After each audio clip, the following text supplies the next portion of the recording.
This was totally different. This was like I was dying, but I didn't care about anything. Nothing. I saw my head split into two from the top down. I saw our waterfall several times. And I said, okay, I'm ready to do it again. Were you nervous again? I was nervous again, but I knew there was more. And it's not, you don't know what else there is, but you know that there's more. Essentially, what's happening is you're entering this higher level of consciousness that you've not experienced before, and you don't want to come back. And I just started yelling at the top of my lungs. I was like, go in there! Go in there! Get in! And I knew what it was like to die.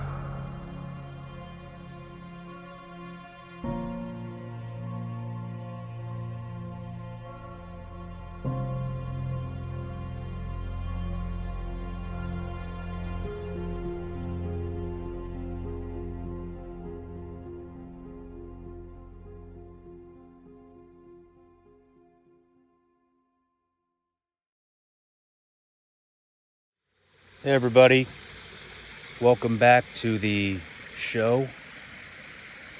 This one's a little bit different. I want to share my psychedelic experience with you all, how it benefited me. I'm going to tell you every little detail, what I saw, what I experienced, all the little intuitive type things that came up. And I'm doing this for two reasons. One, I've heard about this for a couple years now from a multitude of different guests that have been on the show. I finally decided to go try it myself. And man, it changed everything. Changed my entire life, my whole family dynamic for the better. And I want to get the word out there because I think this could help a lot of people, not just veterans, everybody. And the second reason I'm doing it because I want to raise money for the organization that put me through that, which is V.E.T.S, founded by Marcus and Amber Capone. So there's a link in the description, very prominent placement. Please go to the link and donate, even if it's just $1. If everybody donates $1 and this show gets 200,000 views, that's $200,000 that they can spend putting former special operations guys through this treatment. We've all been through a lot, and they deserve it. And so please help me and my friends out and donate to V.E.T.S so that they can send more guys through this treatment, save more families, more lives. You guys get the point. And I know you'll do it because I love you guys, and I know you love us. So thank you in advance. Enjoy the show. So you went on a trip last week. I did go on a trip. And I took Ibogaine, and then all my hair fell out. I like this new look. I'm just kidding. I'm digging it. The Ibogaine did make my hair fall out. I'm just getting old, and I have a bald spot. And it just started to look like, it started to look like a guy trying to cover up a bald spot. So I had to whack it off. Well, you've been talking about it since before our wedding. Yeah, it's been 2 years. So I'm all for it. I like this now. So you want to hear about my Ibogaine treatment with V.E.T.S? I do. I want to hear all about it. I guess I should probably talk about why I did it. We've had so many people here that have talked about how psychedelics have helped with anxiety, PTSD, traumatic brain injury, anger, forgetting what you're saying mid-sentence, all that kind of stuff. And And it kind of started with Eddie Gallagher, and then we brought Marcus and Amber Capone on, who started V.E.T.S. Mikhail Vega did it. He was kind of the pioneer in the SEAL community that brought it to light. And DJ Shipley did it. Ed Calderon had talked about it. And there's more guys going. But after hearing all these guys, talk about how life-changing it was, something that people don't really see behind the camera is what goes on outside of this room. And I do deal with a lot of anxiety and a lot of anger, especially when it comes to all kinds of things. Yeah. And I'm tired of living like that and being in the moment, forgetting what I'm saying mid-sentence. I do that on camera all the time. And I thought I was good because, before we had met and while we met, I did like 3.5 years of therapy twice a week. That's like 300 and something sessions. Yeah. And it did do a lot for me. But then we moved, and I'm not with that therapist anymore, so I didn't want to find a new one, and I figured, I might want to give this a shot. So we went down there and we did Ibogaine. The treatment includes Ibogaine and 5-MeO DMT, which is actually different than DMT. And for those of you that don't know what those are, there's a ton of information online about both of those. And actually Tony Robbins gives a very good description of what his 5-MeO DMT experience was like and how it took his fear of death away. But so yeah, we went down there, and I had called Marcus and Amber, as or actually texted them, and I had like kind of a breakdown, and I was just ready to do it. And I felt kind of guilty calling them, because I know there are a lot of guys that are a lot worse off than me, and who are in relationships, with their wife, that are a lot worse off than us. We have a great relationship, but Yeah, I we do do struggle a lot with a lot of things. And they got me right in there, and I was a little skeptical. You got to be open-minded for something like this, extremely open-minded. And I didn't know how it was going to go, but I was just going off of the authenticity that these guys on the show, have, and how genuine they are when they talk about this treatment. So I figured I'm going to try it. Yeah. And Marcus and Amber couldn't have put a better program together, to be honest. Everything is top notch. We went down there, and when you arrive, it is in a house it's not on the beach, but it's got a hell of a view of the ocean. And everybody had their own room. They have a full medical staff. They have chefs. They take this extremely seriously. It's not like, I think, what a lot of people think, where you go down there and it's going to be like 1965, with a bunch of hippies doing In the woods or something. Yeah, it's nothing like that. I mean, you get there, first thing you do is you get hooked up to a heart rate monitor. They give you an EKG. They put I think it's 8 wires on you, test your heart to make sure you're healthy enough to do the medication. They get an entire list of medications that you're on before you even go down there, to make sure it doesn't interact with anything that you're going to be doing. Right. Didn't you have blood work done here too before you went down? Yeah, they made you get they made you get an EKG here and blood work done here before you even go down. Right. And then when you go down there, they do it all over again. So I got down there, basically I put my bags in the room and it was go get your EKG done, go get your blood, urine samples, list of medications. They make you turn over all of your medications right there. And they're just, taking safety precautions and making sure that you're healthy enough to do the Ibogaine treatment, the 5-MeO DMT treatment. I think it's majority for Ibogaine because that's such a heavy drug. But Also, though, you weren't supposed to be like drinking or anything leading up to that too, right? no drinking for 4 days Prior to even going. prior to. And that was hard for me. But I think a lot of people that watch this, they saw my social anxiety video and think I don't drink. I do drink. I just don't drink hard stuff. And I drink about a bottle of wine to a half a bottle of wine a night. And every night before I go to bed. So that was a little challenging. Wasn't too tough, but it was a little challenging.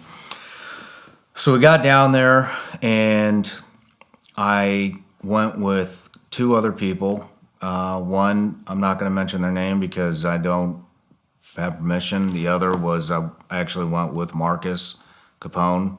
And man, their staff down there was just so welcoming and extremely professional. They even have chefs. You get a 3-course meal, sometimes a 4-course meal, 3 times a day. I mean, breakfast is a 3-course meal. Wow. And it's got like the presentation and everything. It's like a 5-star restaurant, and except you're just eating in a dining room. And so I guess I'm telling all this because I'm trying to paint a picture. When you go down there, it is 110% all about relaxation. They want you to be comfortable.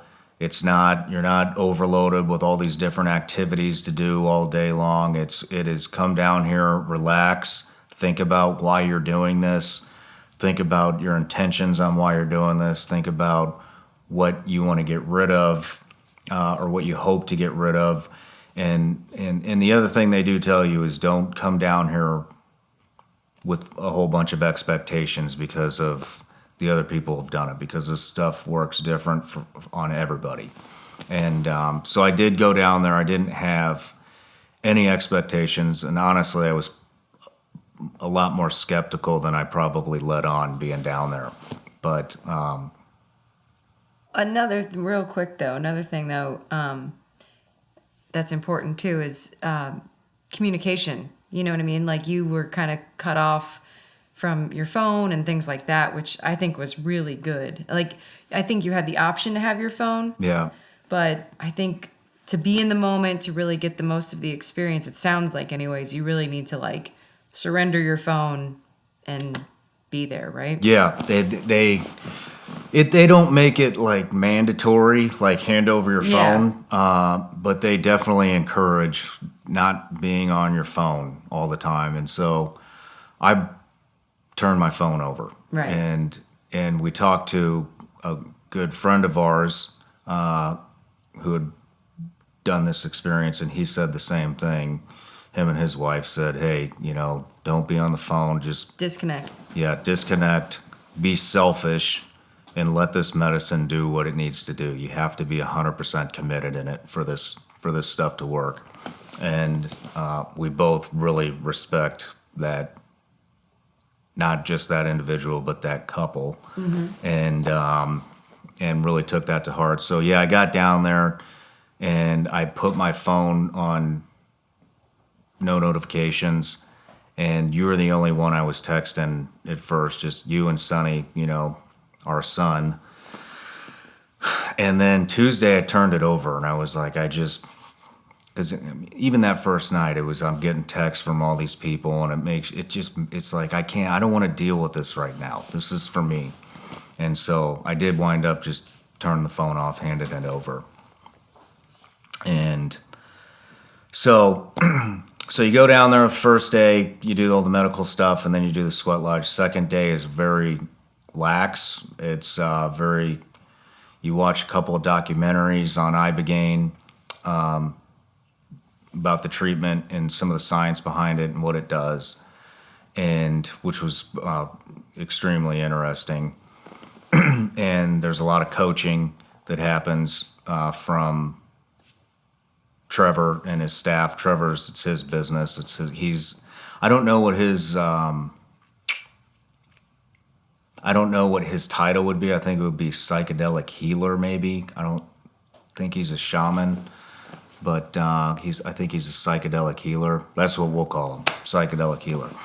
So they kind of coach you and manage expectations and encourage you to, really dive deep into your intentions and everything. So I journaled the whole thing in this book, which is the same book that all the guest stuff goes in. So I journaled everything in this book, every event.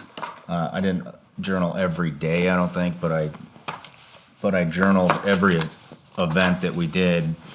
And Good. So I wrote down why I was there, and I really dove deep into my intentions. And so my major intention, my primary priority was just I wanted to be in the moment again, because I know you know this, but it was just, I couldn't talk to you without my head being somewhere else.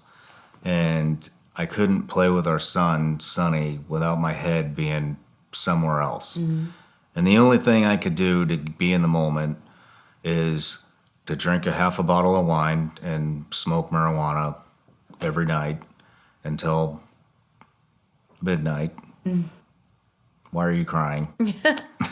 And then I would go to bed, come home, go to work for 8+ hours.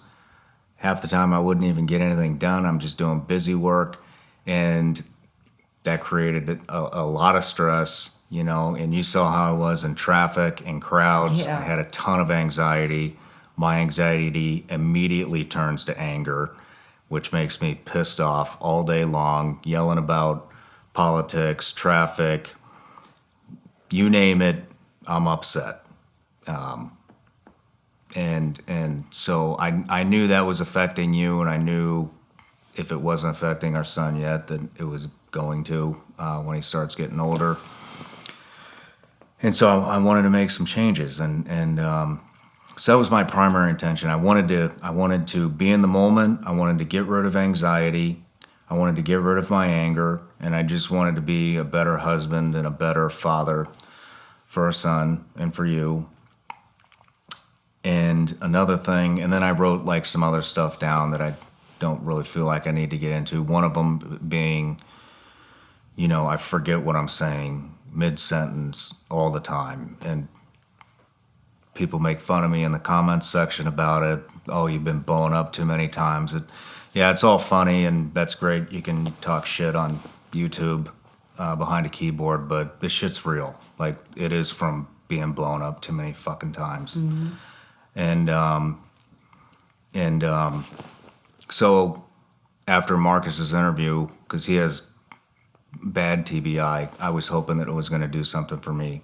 And that's humiliating, when you can't put a sentence together or you forget what you're talking about mid-sentence. People just, I just told you, look at the comment section on YouTube. And so I was hoping maybe that would help with some of that too.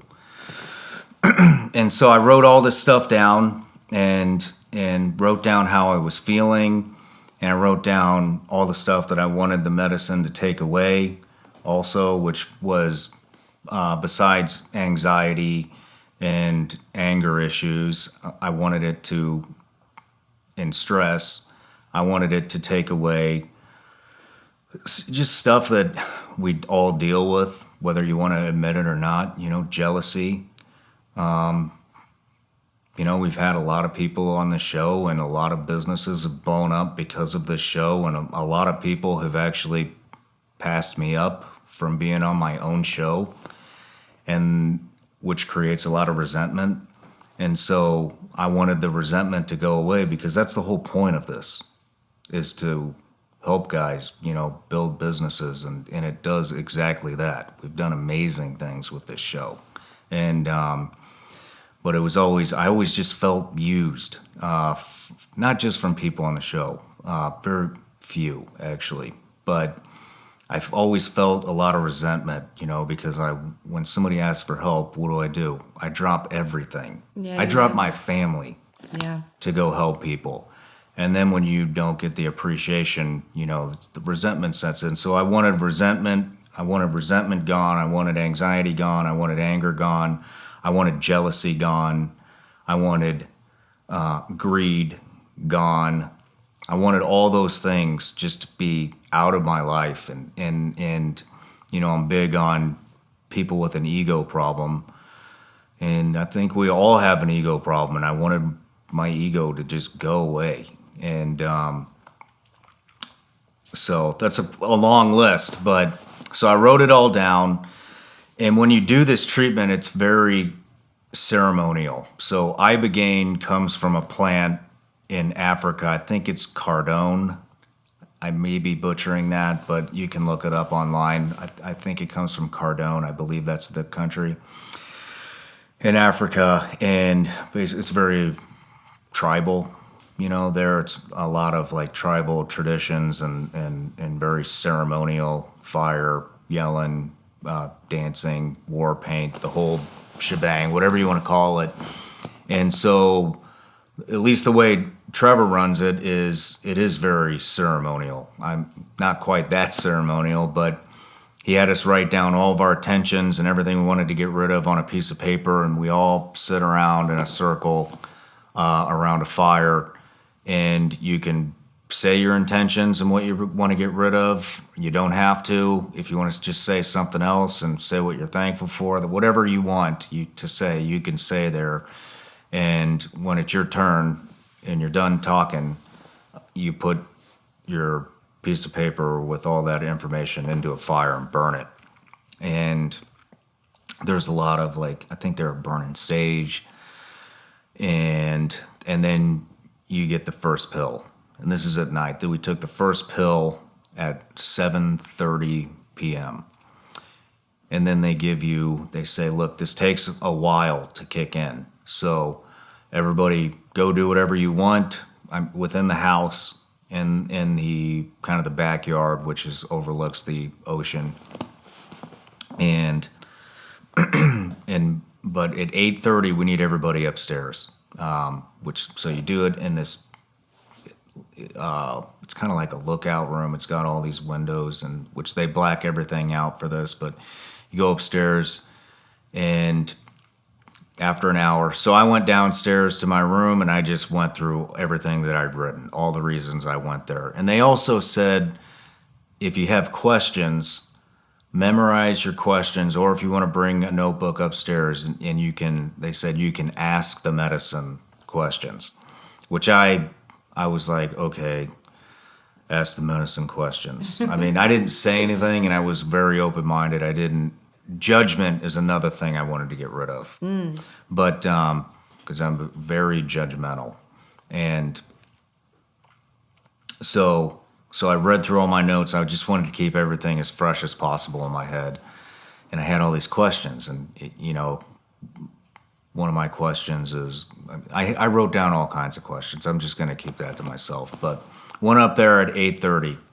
And I went up there at 8:30, and Marcus was already up there. The other gentleman was already up there. And you have these mattresses that are on the floor. I walk into the room. The room's they blacked all the windows out. And you kind of settle into your mattress. I wore just like pajamas, a hoodie and pajama pants. Walk in, and right in front of your mattress, they had like a big mirror in front of everybody's mattress. They had a big mirror and a candle, and then like some other stuff. There was like a jar of rocks with a feather sticking out, and then like a thing of flowers.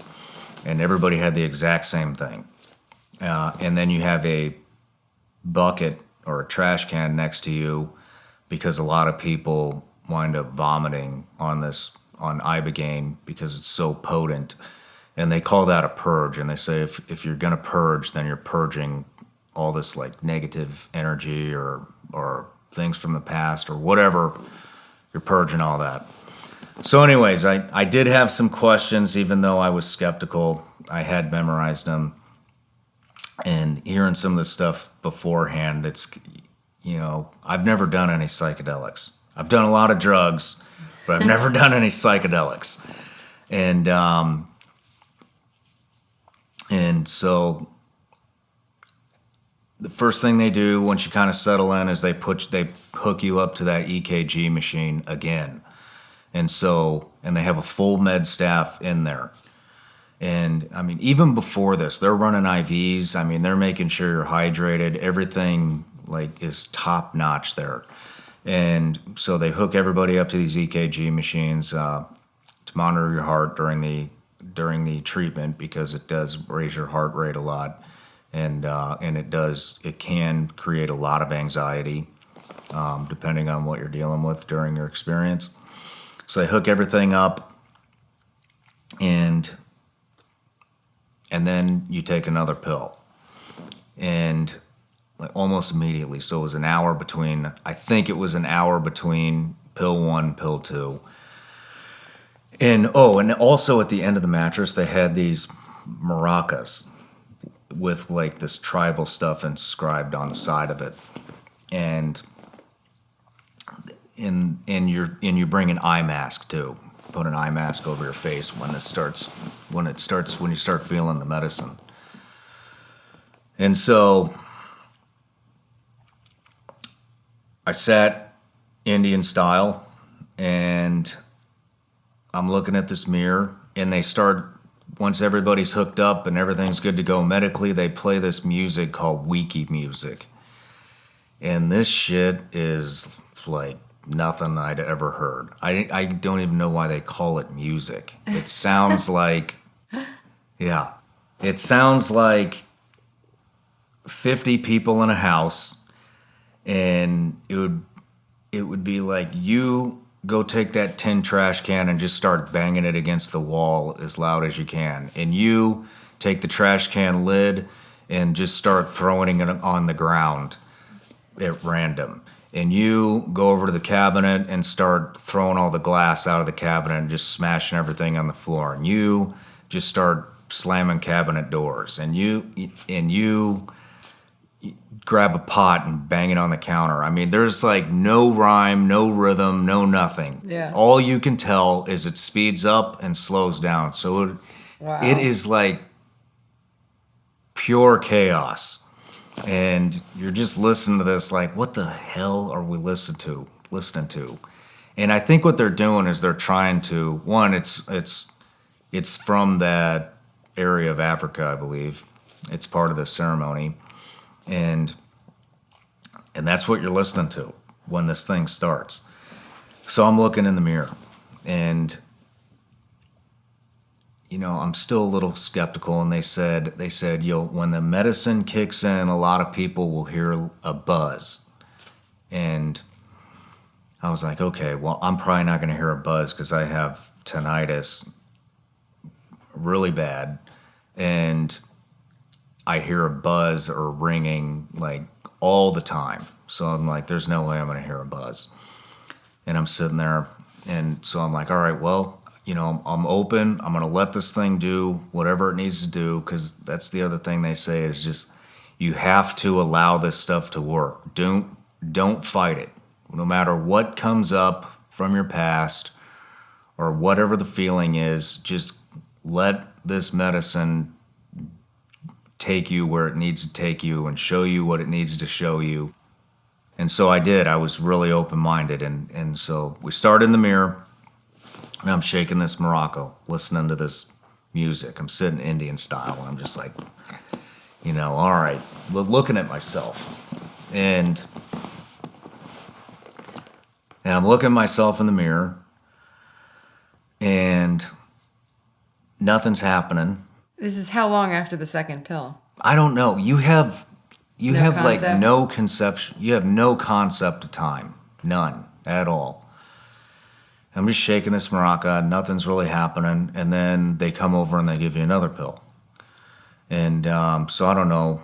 I don't know how long it was. I feel like maybe it was an hour in between pill 1 and pill 2, maybe 30 minutes in between pill 2 and pill 3. And then they give you a fourth pill, and I think maybe that's like, I think they cut the time in half every time, but I'm not sure because you don't actually have any concept of time. But, so I took second pill. I'm sitting there, and I'm shaking this damn maraca, and nothing's happening. And all you can see is like your face and like the candle flicker, you know? There's no other light in there, so it's really dark. And sure as shit, something starts happening. And I start seeing these black tears come out of my eyes. And I wasn't crying, but I just saw like black tears. And I saw like out of my peripheral, because I'm looking at myself in the eyes, in the mirror. And then I could, you know, out of my peripheral, I could see the tears. But if I tried to focus on the tears, they were gone, like immediately gone. And so I'd look at myself in the eye again, and then the tears would start again. And I was trying to figure out, I was like, is that a shadow from the candle? or is this actually happening? And I mean, I knew it wasn't actually happening because I went like, I'm like, you know, what the? And so I kept shaking, and sure as shit, once I figured out that if I focus on it or try to focus on it, then it's going to disappear. So I just let it, I quit trying to focus on it, and I just looked at it through my peripheral, and it just started tearing like more. And I could see the tears like dripping off my nose, and they were black. And so that kind of went away a little bit. Just kind of stopped, and I was like, man, that was weird. And I look over, and the guy, I was in the center, the guy to my right, he had already laid down and put his eye mask on. I looked over, and Marcus was kind of still doing his thing, looking in the mirror. And the next thing I saw was, I saw my head split into two from the top down. Like you draw a center line from the center of my head, down my nose, down my chin, and it like split. Like it was almost like it was peeling. And so it started here, and my head just like went like that. Started going like that. And once again, if I tried to focus on it, then it would Go away. the minute I'd focus on it, it was just back to normal. But when your head's like splitting like that, it's hard not to freak out a little bit. And, you know, I'm looking at it, and it would come back, you know, and then I would look at it through my peripheral vision, and it would start doing this again. And that one, I couldn't help myself from trying to focus on it because it's so weird looking. Right.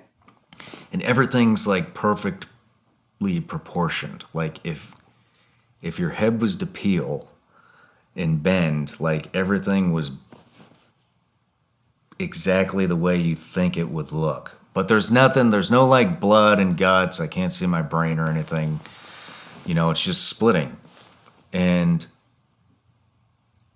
after like 3 or 4 times, and once I got it again, like, all right, just try not to focus on it. Just let it happen, and try not to focus on it. My head was like this, and it kept splitting, and then up the middle of where the top of my head was splitting, like I saw another head coming out of my head. and it was my own head. So it was like this. It was like this head was peeling, and then another head was coming up of my head. And like started at the forehead like very slowly. It's not like it just popped up. It was just like very slowly. So you couldn't really tell at first. And I was like, that's my own head coming coming out of my head. And so I was like looking at that, and right about that time I started to hear that buzz. And it sounded like it was like a buzz I had never heard before. It's a lot of the stuff that I'm going to talk about is like really hard to describe or put into words. And I started to hear this buzz, and it sounded like if you can imagine a bee with metal wings like fluttering and both like just right next to both of your ears. That's what it sounded like. And I was like, there's no way, no, you know. And so I plugged my ears because I was like, this has to be the music. I plugged my ears, and I could still hear the music a little bit, obviously, but you know, got really dubbed down. But that buzzing did not get dubbed down at all, and I could hear my tinnitus, and I could hear like this metal buzzing, and it started really quiet. And it was also like this sensation too, with like a feeling, or maybe, I don't know. Basically, what's happening is you're entering this higher level of consciousness that you've not experienced before, and you're starting to feel all this energy in your body. And when I started to hear that metallic buzz, it started like at the bottom of my spine, like right above my ass, and I could feel it. I could feel it moving up my spinal cord, and as it moved up my spinal cord, it was getting louder, and it wasn't like moving up at like a fast pace. It was like a very slow and steady pace. And I started getting a little anxious. I was like, oh man, like that's okay. We're going in. You know, I'm like, we're going in. And so I wanted to stay in front of the mirror a little bit longer. So I stayed in front of the mirror. And the next thing I saw in the mirror was,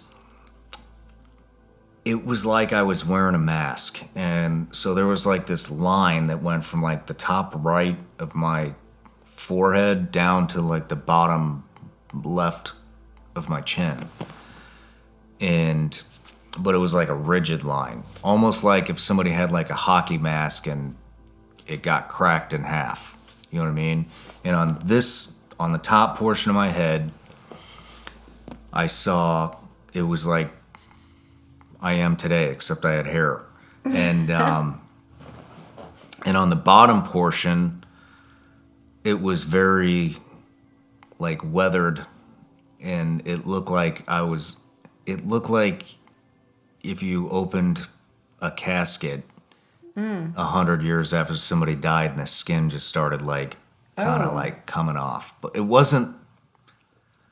wasn't scared, you know what I mean? It wasn't like a horror movie or anything. You could just see like the skin was like coming off, and it was white, like that like white grayish color. Mm-hmm. And I was like, okay, that's enough. So, and by that time, that buzz, it was louder, and I could feel that energy, that chill, like it was like right at my neckline.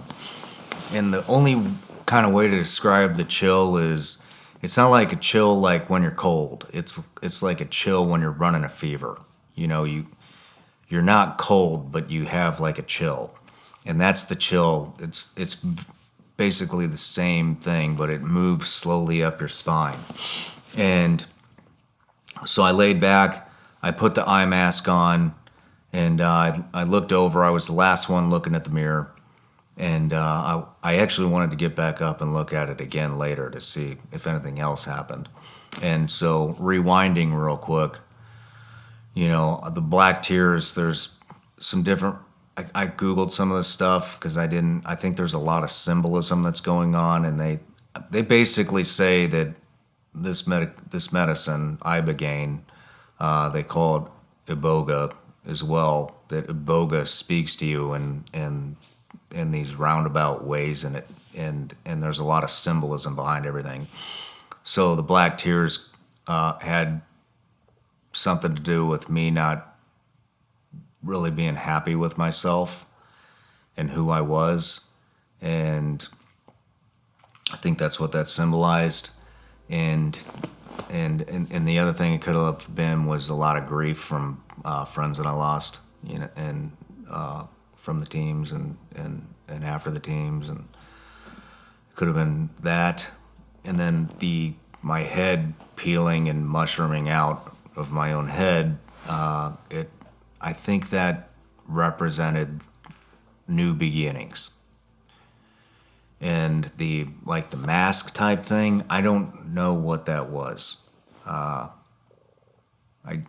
kind of stumped on that one, but anyways, so I laid back, and I could feel it in my neck, and it's like it started, instead of going up my spinal column, it's kind of started to V out like this, and I could feel this chill go over my entire scalp like this, and it just stayed there. And this is where I would think most people would have anxiety.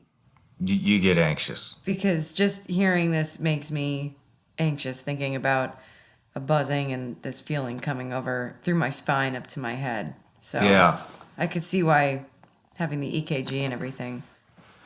Well, it's funny you mention that, because right at that point, Trevor came over to me, and you're 100% with it. It doesn't sound like you're 100% with it, but if you snap out of it or somebody's asking you a question, you're there. It's not like you're intoxicated on booze or sluggish. In any way. Nothing. You're still sharp. And he's like, "Are you okay?" And I was like, he's like, "I'm just checking on you. Are you doing all right? Do you feel anything?" And I think my heart monitor was probably going do do do do do. But so I think he was just making sure, hey, let's just, how you doing? And I was like, I hear the buzzing. I was like, this shit doesn't sound like tinnitus. And he was like, that's normal. He's like, don't worry about that. A lot of people hear that. And I was like, I feel this chill over the top of my brain. And he's like, that's fine. And I'm like, I'm doing good. I was like, I'm going to let it take me wherever it needs to take me. This is not what I was expecting. Yeah. And put the eye mask back on, and there wasn't a whole lot of visualizations at this point, but there was a lot of sensation, and that chill was real, and that buzzing was real, and this music was driving me insane, and the music would start speeding up, and it didn't bother me as much when I was sitting up looking at myself in the mirror, but when I laid down, it felt like when that Wiki music sped up, it felt like I was laying flat on a merry-go-round and somebody was spinning me at 100 miles an hour. I mean, we're talking extreme vertigo. It's like when you're extremely intoxicated and you get the spins and you start getting nauseous. It's that exact feeling.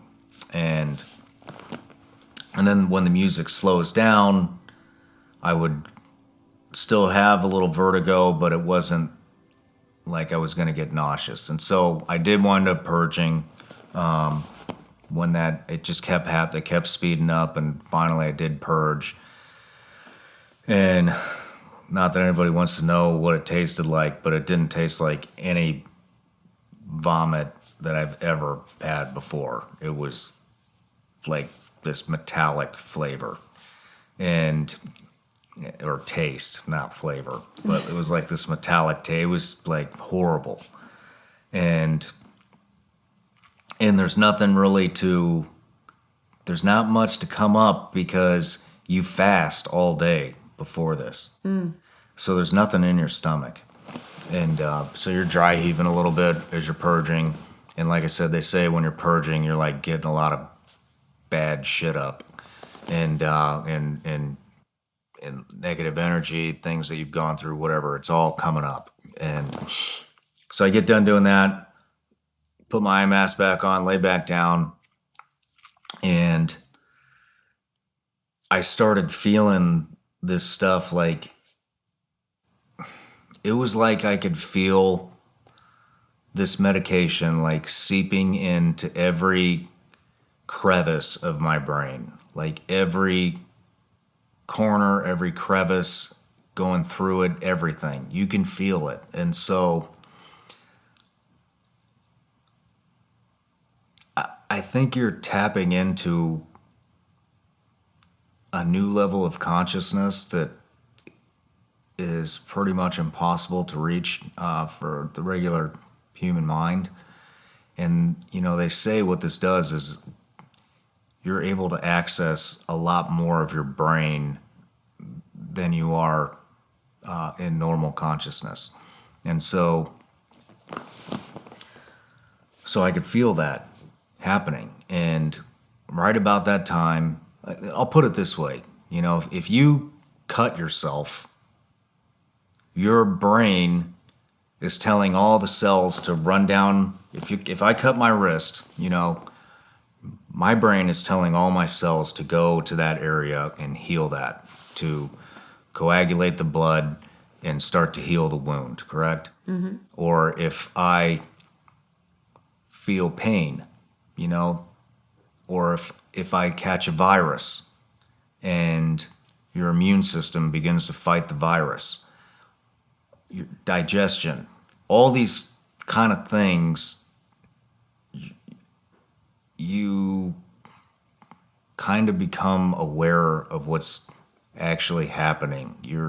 It's like you're tapping into your subconscious, and you're feeling, and kind of not in control, but you're feeling everything that your body's doing that you normally don't ever feel, is kind of what I think was happening. And so I'm laying back and I start seeing like these visualizations of color. And there was a lot of purple, a lot of green, a lot of like pink, magenta type colors. But it wasn't like these bright, it wasn't like I was in a Beatles music video in the 60s or 70s, it wasn't anything like that. It was like, almost kind of looked like if you see like a gas in space, it's like these different colors and it just kind of moves in these different shapes. Or if you've ever like taken food coloring and dropped it into a glass of water and you see like it kind of explode like that, it's kind of like that. The shapes are constantly moving. And same thing as the mirror, if I tried to focus on any particular shape or color, then it would disappear. And it didn't take up like my entire field of view. It was just very specific points, and they would kind of move around, kind of like an amoeba, if you remember what those are in science. Or maybe the shape of like an actual, I think everybody knows what a virus looks like now after COVID.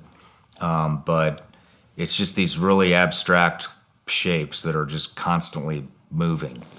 And what I think that is I think as that medicine was moving through my brain, it was, every time it was hitting the receptors, it was like flashing colors. That's kind of what I felt like was going on. And so,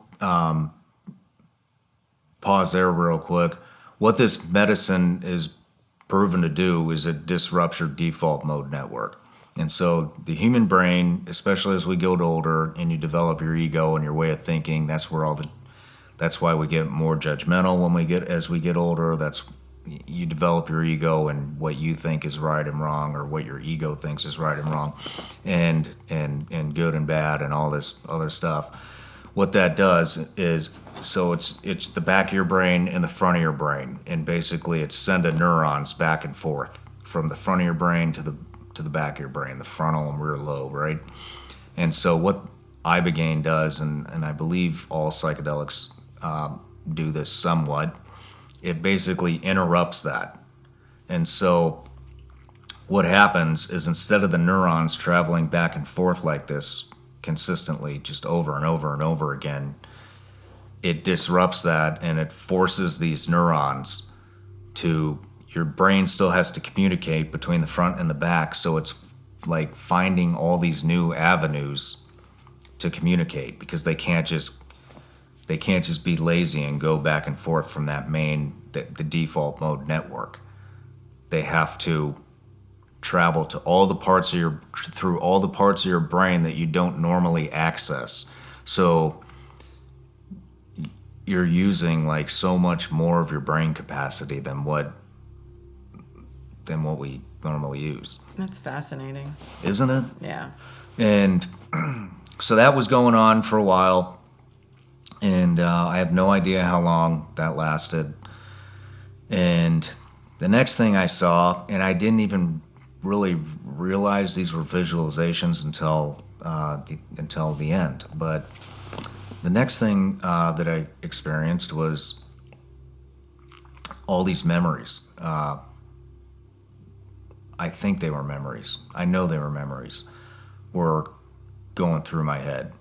And when Eddie Gallagher was here, he kind of said it was like a film strip, and like going through his head. And I kind of thought that was like a figure of speech. That's pretty much what it looks like. So the way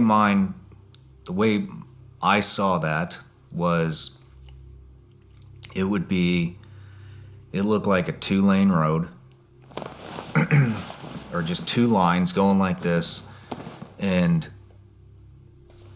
it was like widescreen TVs, and there were movies playing in the TVs, and I don't know how long it was, but it was like a strip, like coming from the back of my head to the front of my head, 2 strips, and then disappearing off into the distance, all in a straight line.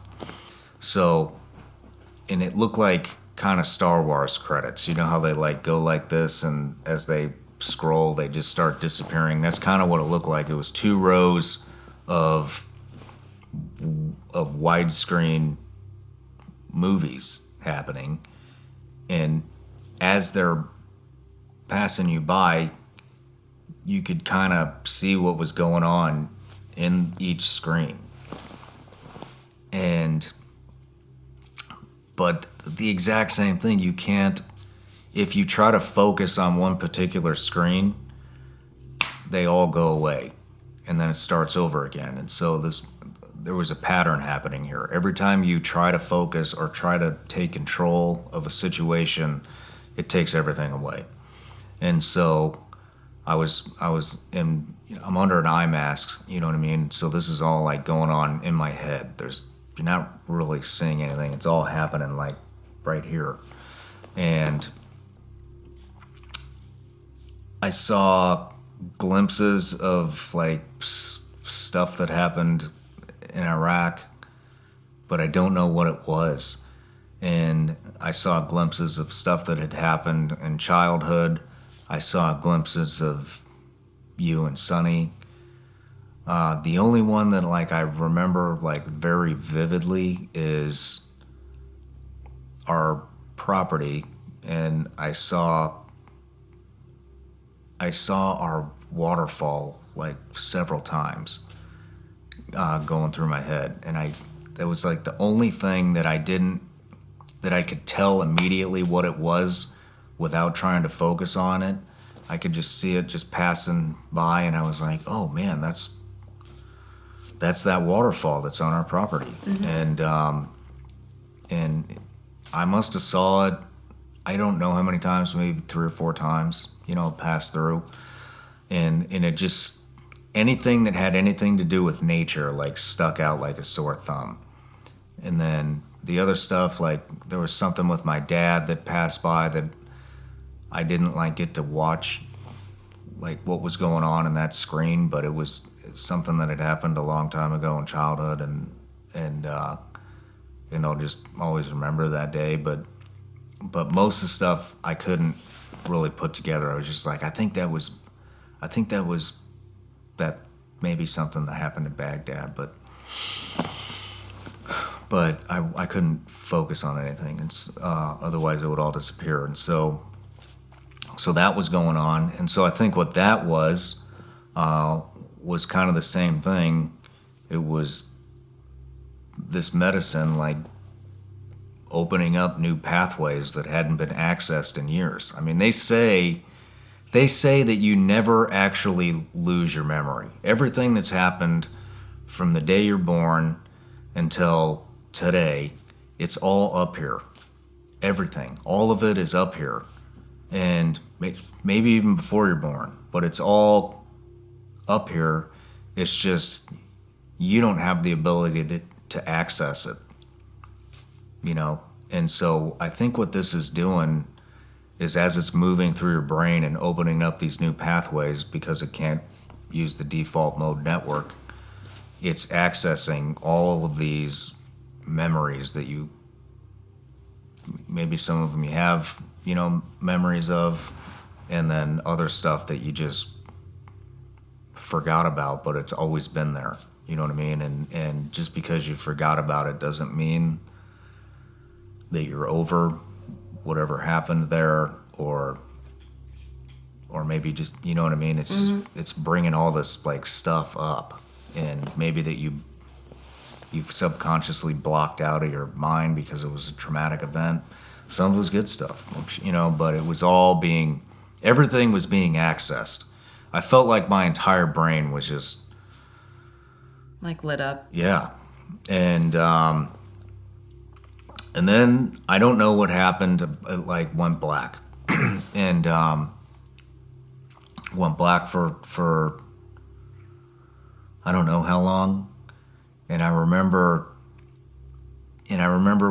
all of a sudden the music changed. So I kind of feel like I may have blacked out during the experience, at least through part of it, because I don't remember the wiki music ending and the next thing starting, which was like regular.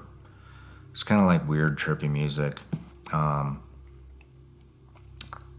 stuff that I don't listen to, but it just was it was different.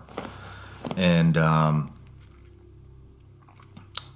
actually have the playlist, but maybe I'll link that below. But I just remember thinking, like, oh, what happened to the wiki music?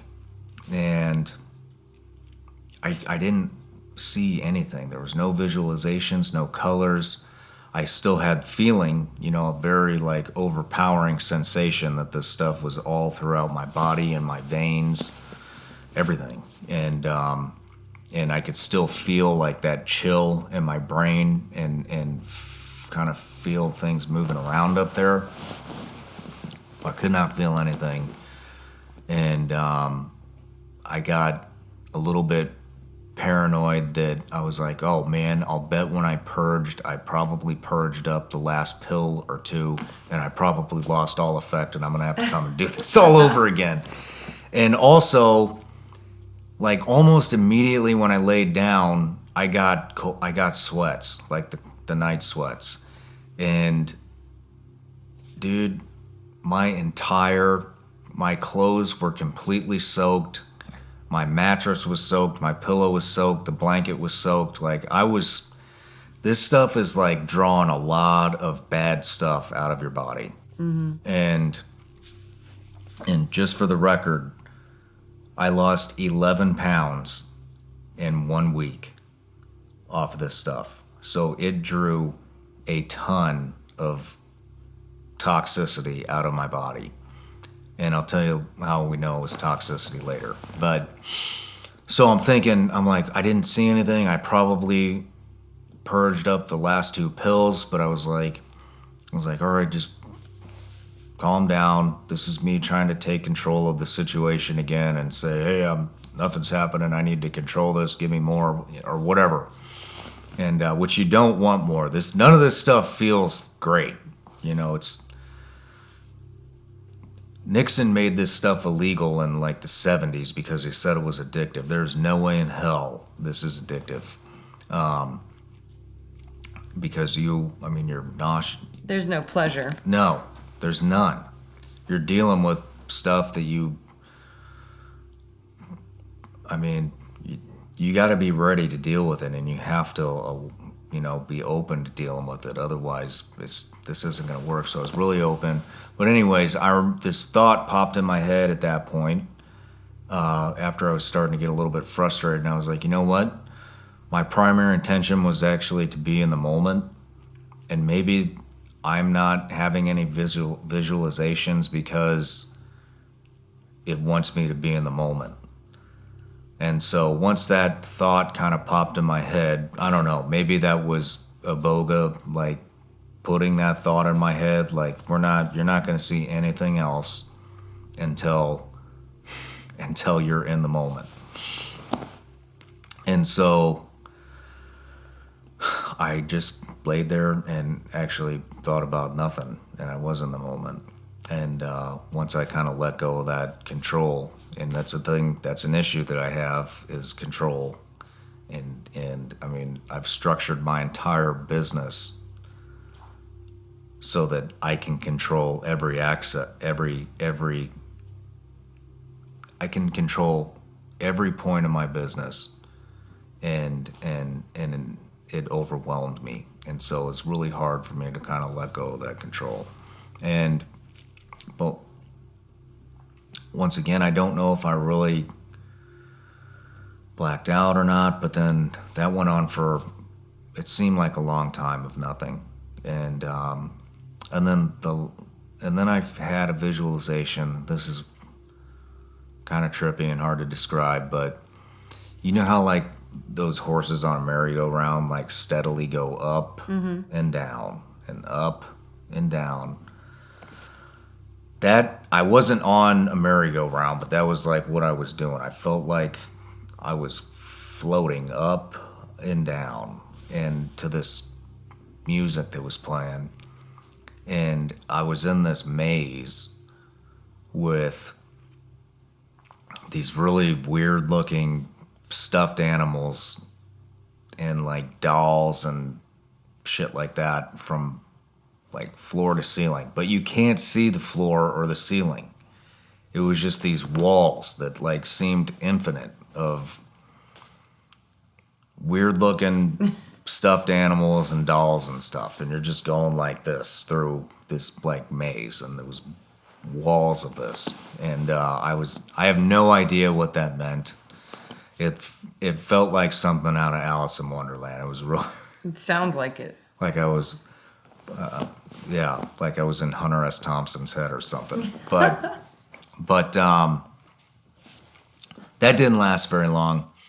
Then I don't know if it went black again, but then all of a sudden I remember kind of waking up and I didn't, or coming back to maybe, and I was thinking about you and Sonny, and the music was gone, and all I could hear was the white noise machines on, and at one point in time, I got up. I had to go to the bathroom, and they unplug you from the EKG machine. And when you stand up, they're like, "Look, don't. It seems like you can move fine in your head, but you can't. So take it real slow, baby steps." And so you're like stepping like this, Like a shuffle. yeah, like if you've ever seen What About Bob, and they say baby steps to the bus, and it's like, well, that's how you're walking to the bathroom, and they're holding, and you have vertigo, and you're shaking. I mean, you can't even, you can't even like stand there by yourself and pee barely. And you get help, go back. And then I purged again at some point after that. But anyways, I'm thinking about you and Sonny. Started thinking about my parents, my brother and my sister, like a lot of family stuff. And, but good, all good. It was more like I was just wondering, what you guys were doing and remembering good things. And that lasted for a little bit. And then the last thing that I was thinking about, which I didn't want to think about it, and I know this came from a prior conversation, was China building all these cities in Africa. And we had a discussion about how they're building all these villages and cities and all over Africa, and basically taking over the continent, which is actually happening, and that's kind of a fear of mine. And so I was thinking about that, but I didn't want to think about that. I was like, I'm not here to think about Right. China's long game. And but it was, and then it left. I thought about it for a little bit, and I had these visualizations of like me going through Chinatown in the middle of Africa and these villages that are all Chinese, and once I like made the decision, like, I'm not thinking about this right now. This isn't why I'm here. It was gone. Nice. And it was back to family. And I'd taken my sleep mask off, and I could see the light shining through the blackout shades. And I was like, oh man. I was like, it's morning already? And I wish I would have taken my watch off, but I had it on. I looked at my watch, and it was like 8 something in the morning. Wow. And I thought that this maybe a couple hours had gone by. That's 12 hours. Yeah. And so you feel like horrible. Like you feel horrible. You can't walk. I'm still nauseous. I'm completely soaked because I had been sweating all night, and so I just like laid down and tried to go to sleep. But this medicine keeps you up. You're not going to sleep. And so I looked over. Marcus had actually already gone, and then the other guy was still laying there, and he was just kind of, but he looked fine. And I was like, I remember asking him, I was like, do you feel as bad as I do right now? And he's like, it'll start to wear off. And I was like, okay. And I was like, man, I can't even move. Like, I don't even want to move my arm. I feel like if I move anything, I'm going to vomit again. And so I just laid there with my eye mask on, woke up again, or like not woke up because you can't sleep, but no more visualizations at this point. It's just pure misery. And I lift up my eye mask and look at my watch again. It's 12:30 p.m. Oh my gosh. And this dude, the other guy that was next to me, he's gone now. And nobody else is in the room except like this poor paramedic who's on watch. Mm-hmm. Because they can't leave until everybody's out of the room. And I felt like bad for him. I was like, man, I could be in here for another 48 hours. I don't know. Like, I'm not going anywhere. But I had to go to the bathroom, so he held me up, walked me to the bathroom, laid back down. I was like, man, I can't go to my room. And so he ran me an IV. I think they ran everybody an IV when they were getting ready to leave to go back to their actual room. But ran me an IV, gave me a little bit of anti-nausea medicine through the IV, and which actually helped. And I think it took 2 guys to get me to my room, if I remember right. I mean, not feeling great, and I had to go down 2 flights of stairs. Oh my goodness. Yeah, to get to my room. So I went to my room and laid down, and they had people checking on me like seemed like every 30 minutes. And I was just laying in my bed. Sweat started up again immediately. My bed was soaked. Well, asking me if I want anything to eat. Do you want anything to eat? No. Do you want any soup? No. Do you want any broth? No. There's nothing I'm going to be able to hold down. I feel horrible. They're like, don't worry. It's going to start to wear off soon. I think I was there for another 4 hours. Oh my goodness. Yeah. And finally, during that 4 hours, I was having those visualizations again that I said were like the kind of like the colors, like the amoebas moving through, and same colors. It was like green, magenta, pink. There was some blue actually this time, and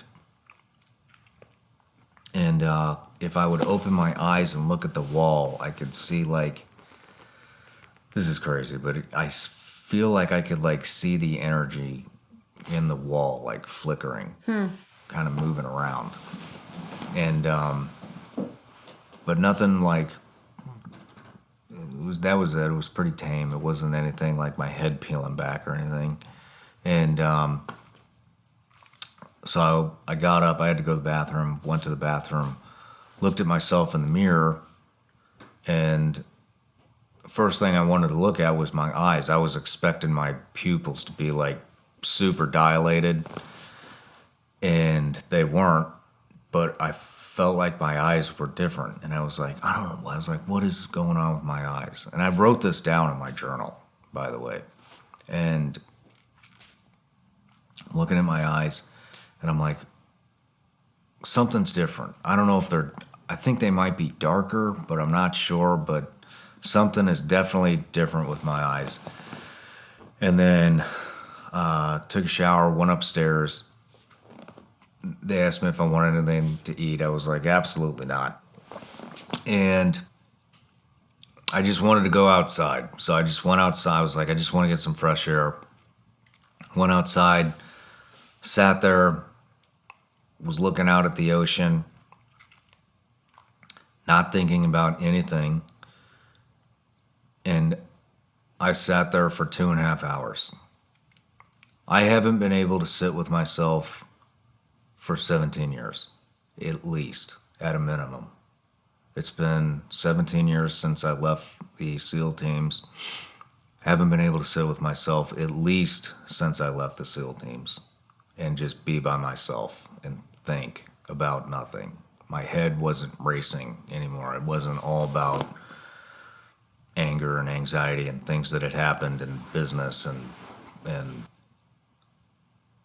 Current events and none of that was there. It was just, I was just there in the moment, and I realized, I was like, holy shit, like my primary intention, like it happened. I'm here sitting by myself, not talking, not thinking about things, just here enjoying this moment. I sat there for 2.5 hours. I couldn't sit there for 2 minutes before. Yeah. And as I was looking out at the ocean, I started seeing these, it looked like cells, like cells, like in your body, cells. It was, but they were translucent. Almost like floaties in your eyes. Do you have floaties? I've had them before. Are they translucent, like weird little shapes? Yeah, or bubbles? like a blur. I've had Yeah. like a little blur thing. Like little bubbles and stuff, maybe? That's what this was like. Okay. And so it looked like if you look at a microscope and you see all these cells like moving around real fast. And there was just thousands of them just moving around all over the place. And I feel like it was like all these cells that had regenerated, and it was being projected from the back of my eye to the front of my eye, like I was looking through like a filter. Also, I also think that my vision actually improved because things at distance seemed a lot crisper. But I would look at something else and I couldn't really see the cells. But if I looked over the horizon and it was like a constant color, like if I looked at something and it was busy and there was a lot going on, like grass or flowers or buildings or whatever, I couldn't see it. But if I looked at something that was like a consistent color, like the ocean or the sky, I could see it, all these little things just moving around all over the place. But they were very faint, and like I said, they weren't even translucent. They were like transparent, and all you could see is little like outlines of things, and then and so what I think that was is this medicine, I believe, is proven to regenerate cells in your brain, neurogenesis. It replenishes your brain, it replenishes the receptors, and it promotes brain growth and regeneration of cells. And I think I was seeing that be projected into the front of my eye. And then at that point, somebody had come out and I had mentioned, I said, do you guys see this? And or is it just me? And they saw it too. And one of them did. And I was like, okay. And so I closed my eyes. I just didn't want to leave being outside. It felt so good to be there, not thinking about anything and just being there in the moment that I didn't want to leave. And I just closed my eyes and I saw, this was weird. I don't know what this meant. I don't know why I saw it, but it was like a 1980s video game graphic. It almost looked like if Sonic the Hedgehog was developed on Atari back in the 80s. That's kind of what it looked like, but it was this little red like circle with stick arms and stick legs, and it like walked out of the corner of my eye, stopped like dead center of my vision, turned, waved at me, put its arm back down, turned, and then walked right back out the corner of my eye. And I was like, what the hell was that? Yeah. That's like the only thing that I saw that I was just like, what? And I don't know what that was. So, like I said, I still felt like crap. So I went down to my room and I was like, all right, I'm going to go to bed for the night. And it was really early. And I remember closing my eyes and like those little energy shapes or amoebas were there again. And then I saw perfect grid lines, which I don't know what that is, but I wrote it down in here. But I saw like, it was, where are they? Yeah, it was like these perfect grid lines, and they were like this deep blue but very vibrant, and I don't know if that meant anything, but it just covered the entire inside of my eyelids. Wow. Like graph paper, just like, and then I just saw in my notes something I forgot to say was your teeth are chattering during this whole experience. When really? the Ibogaine kicks in, your teeth are like, not like real bad, but they're chattering. And yeah, they call that the gray day. The day after you take the Ibogaine, they call it the gray day. I hope you guys are all enjoying the trip. Get it? Trip, psychedelics, trip. Just kidding. But hey, If you guys do like what you're hearing and you want to know more or you want to ask me any questions, I do a live Zoom call at the end of every month on my Patreon. Links below. Click it, go to Patreon. I'll see you there on the Zoom call. Let's talk about it. But anyways, hey, also one other thing. Remember, please donate to Marcus and Amber Capone's V.E.T.S organization. Saves a ton of lives. Saves a lot of families. They're doing amazing, amazing things, guys. So anyways, let's get back to the show. Love you guys. See you soon. So that was the Ibogaine experience, which is incredible. Then you had the gray day. Mm-hmm. And then what came next after that? So, Gray Day's Wednesday. They all, like I said, they're still taking blood pressure and all this stuff and making sure everything's okay, monitoring your medical. And then Thursday comes around. I felt a lot better. I woke up feeling, I had a little bit of a headache still. They had run like several IVs. But all in all, I felt really good, and I was like really excited to go back outside. And you just kind of want to like be outside, and just have like this urge. And anyways, so Thursday afternoon,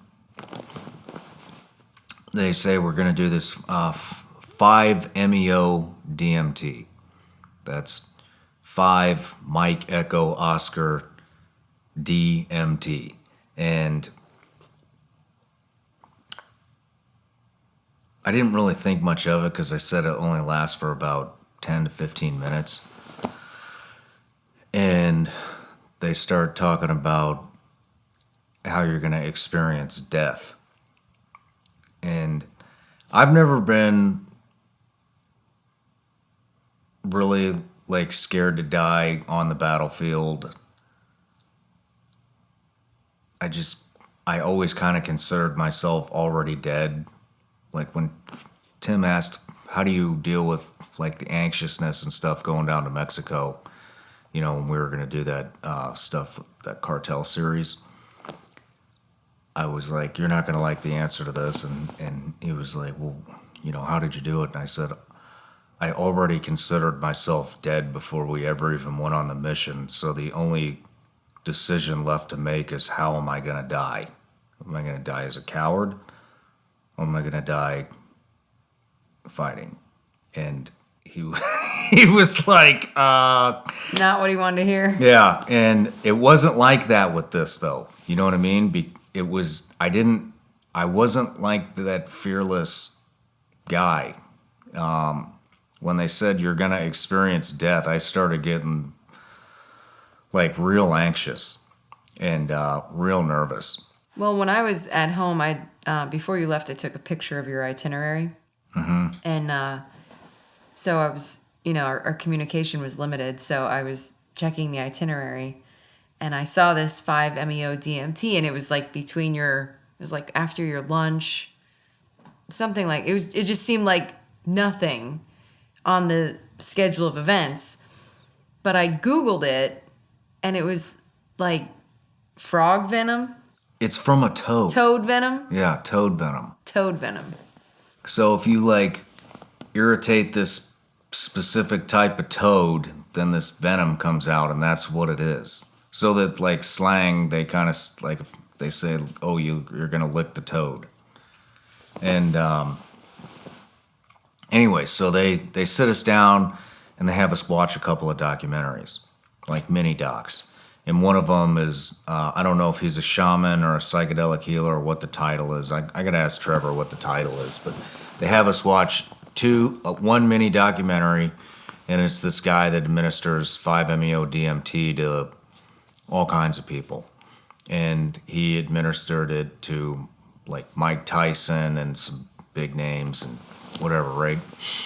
And so we're watching this, And he spouts off this fact, and I'll never forget it. He said that 92.6% of the people that he has administered 5-MeO-DMT to no longer have a fear of death. Wow. And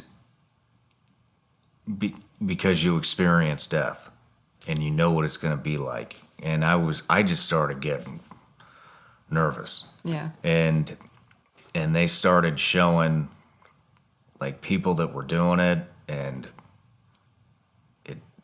it didn't look fun to me. But basically you smoke it and you put your arms out and you're sitting up and you fall backwards and it's like you're out. And they had the eye masks on, I believe. You're supposed to wear or a lot of people wear an eye mask on with this. And so I'm watching that and I'm like kind of looking at the other guys and I'm like, you guys are like good with this? And so then we watched Mike Tyson did an interview with Tony Robbins on his podcast. And Tony Robbins went and did 5-MeO-DMT down in Brazil. And he explains it. And he said that the one thing that he has never been able to do is talk to people that are dying, like cancer patients or people that are getting ready to die. He just never was able to kind of overcome being able to talk to people before they die and let them know it's going to be okay or whatever, Tony Robbins does. He just wouldn't even take that on. So he did research and found this 5-MeO-DMT, went down to Brazil, did it, like the ceremonial stuff, and now he has zero problem talking to people that are dying, that are going to die of cancer, or anybody that's getting ready to die, or family that's died, or all that stuff. He's like, I have absolutely no problem doing that now. That's amazing. Isn't it? Yeah. And it was a very interesting interview. And after we watched those, we went up and we had kind of like a group circle. And we're sitting there talking about how it's going to work. And Trevor's saying, hey, we can do it up here in this room, or you can do it outside if you want. Sometimes people yell at the top of their lungs. Sometimes people scream. And I'm like, whoa, why would they be screaming? And so I just raised my hand and I was like, I don't know if I'm the only one, but I'm feeling extremely anxious about this right now, and I am very nervous. And he's like, well, that's completely normal, and the other guys have already done this, and I'm like, are you guys nervous? And both of them were like, I've done this before, and I'm nervous again. And I'm like, oh, man. So is this something that they don't need to have you hooked up to EKGs for? No, they did. No, they didn't have us hooked up to anything for this one. But they did still have a full med staff on station. Standby? Which made me comfortable on one hand, and on the other hand, I'm like, why is there all these medical people here? And but he's kind of telling us how it's going to work, and he's like, you can either do it outside, you can do it outside. Some people scream, some people get up, we got a full med staff, everything's going to be fine. They call this the bliss drug, like everything's going to be fine. And so the way it's described is like you're going to get this major wave of anxiety, like anxiety like you've never felt. Oh my gosh.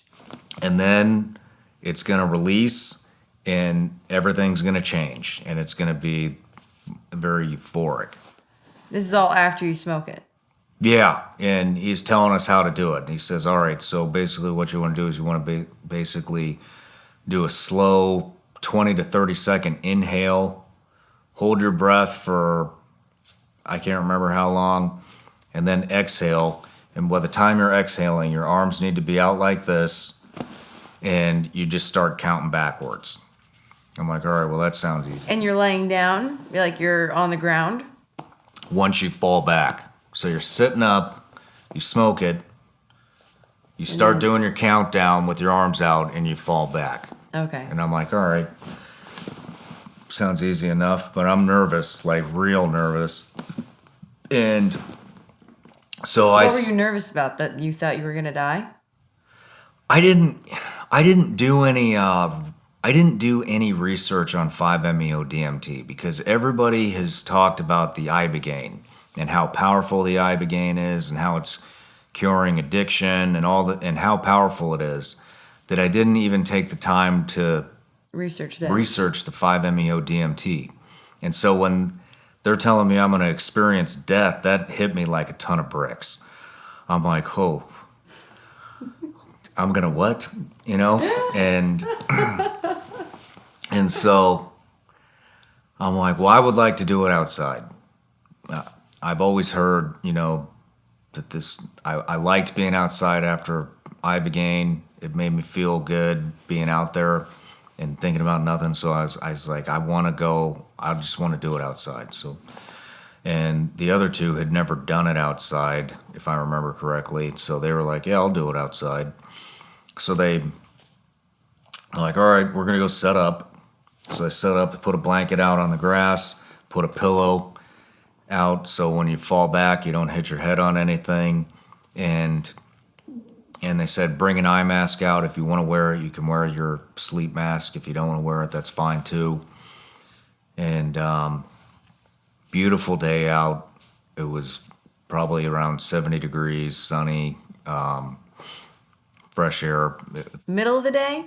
Yeah, I think it was about 2. I think it was like 2 or 3 in the afternoon.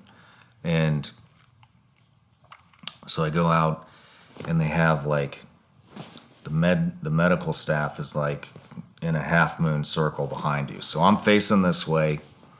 Trevor's right here. He's basically the only person I can see. And then Staff behind the medical staff is behind me, and I saw they had like a bag valve mask. So if something happens, they're gonna bag me, and I'm like, oh shit. And so I didn't know. I was like, holy shit, can you OD on this stuff, or you know, like what's gonna happen? Right. You know, what are the possibilities? Yeah. You know, what are the repercussions if I get too much of this or I don't come out of it? And I didn't want to go Google it real quick. You know what I mean? Because No. you know freak how that, yourself out. Yeah. And so I was just like, all right. And they just kept saying, like, just like the Ibogaine, you have to trust the medicine. Let it take you where it's going to take you. Deal with whatever it puts in front of you, whether it's a visualization, whether it's some type of an emotion or intuition, whatever it is, allow it to do what it needs to do. And I'm like, all right. I mean, this stuff like takes a lot of courage. I'm not gonna lie.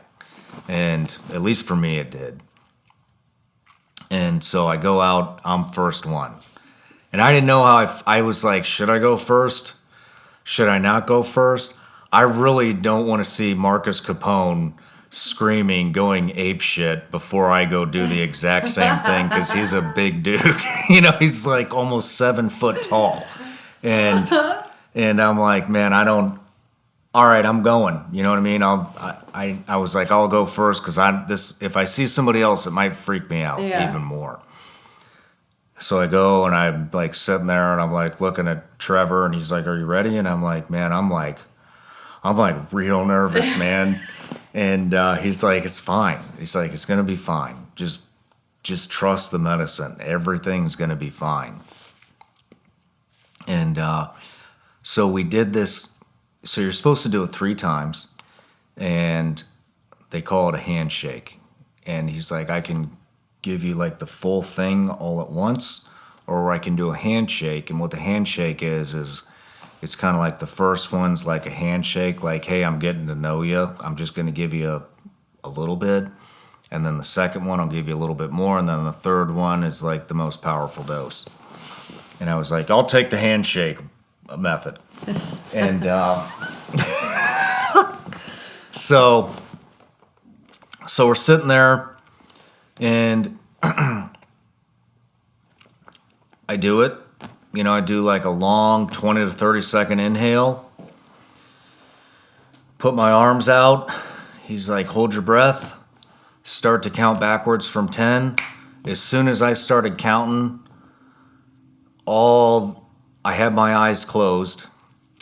All these colors, like it was like this explosion of color, like a kaleidoscope of red, magenta, pink, orange, yellow, and it was just like Wow. that's all I could see were all these colors, and it was like a kaleidoscope. It just my eyelids were just an explosion of color.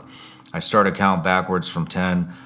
I don't know if I even hit 7, and I was like, boom, you know, hit the pillow, closed my eyes, still have my eyes closed, I guess, and man, it was the most anxiety I had ever felt, and the most fear I had ever felt in my entire life. And I don't know exactly what my mind was dealing with at that particular moment in time, but I knew it was dealing with a lot of negativity and a lot of stuff. And I just started yelling at the top of my lungs. I was like, go in there! Go in there! Get in! I mean, yelling, screaming it. And, like, I feel like I'd never yelled like that before in my life. Like, it was intense. In you know when you get like a muscle spasm? Mm-hmm. In like a very like pinpointed part of your body? Mm-hmm. I felt like I had like 50 muscle spasms going all over my body at once, and all of them were like shaking. It wasn't like a spasm though. It was like, you know what it felt? It was like when you put the TENS unit, like for my back. Yeah. You know, when you put the TENS unit on me, and like you can see my back muscles start like doing all these things and jerking around. Yeah, and contorting my body. That's what it felt like, but all these little pinpointed places all over my body, and I could really feel it the most in my back and like right here in my glutes, which come to find out and in my neck, which is areas that you hold a ton of stress. And that was just shaking. And I was, like I said, I yelled, I think 2 or 3 times, like as loud as I was like, get in there. Like I was telling myself, like, deal with this. Like, this is in front of you. You're going to deal with it right now. But you don't know what it was. No, it's a feeling, it's an intuition. I don't know what it was. I can't pinpoint it. I just know it felt like a ton, like all of the bad shit that has happened to me, all the anxiety, all the negative energy, everything was just, it felt like it was getting sucked out of my body. And it felt like things were going like light speed, like through my, it felt like it was like going through my veins, you know, and then exiting through my fingers. Because I remember my hands opened up like that, like this, and I could just feel like all this like flowing right out. Same with my toes, it was coming out of my toes, and it was just, there was no visualizations at all. Like the color was gone, it was black, and it was just, it took me to like my most vulnerable point I'd ever been in. And then I had, this wasn't a visualization either, this is more of like another intuitive feeling. I felt like there was like this black tar or like goop or something on my heart and like my major arteries. And it felt like this like goo or tar or whatever, like was dripping off. And then, like, and it was a full, like I was 100% like letting this do what it needed to do. I wasn't fighting it. I was like trying to coach myself and encourage myself to deal with whatever this was.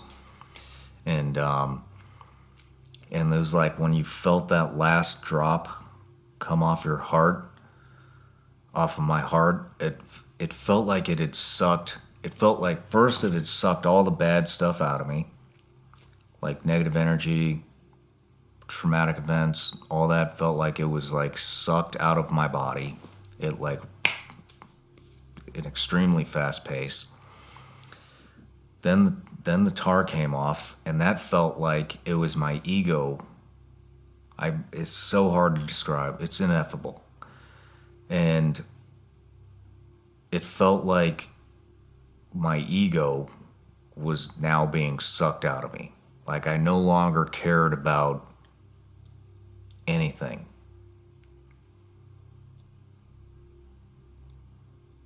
And then I felt, it's like I felt my soul rise out of my chest, and it just kept rising. And nobody knows this, but I'm going to say it, but the only feeling that I ever have felt that was even somewhat similar to this was when I used to live in Colombia. I overdosed on cocaine, and all I remember was not being in my body, but I wasn't like I was down looking at myself, but I remember not feeling like I was in my body. And I looked up, and these people were like trying to get me to drink water and like waking me up and all this other shit. And that is but it was like my cocaine overdose felt like a small fraction of what was happening right here, right now. And once my ego got sucked out of me, it was like the most amazing feeling in the world. And like I said, there was a lot of anxiety right before that, and more than I had ever felt, and way more than I had ever felt. And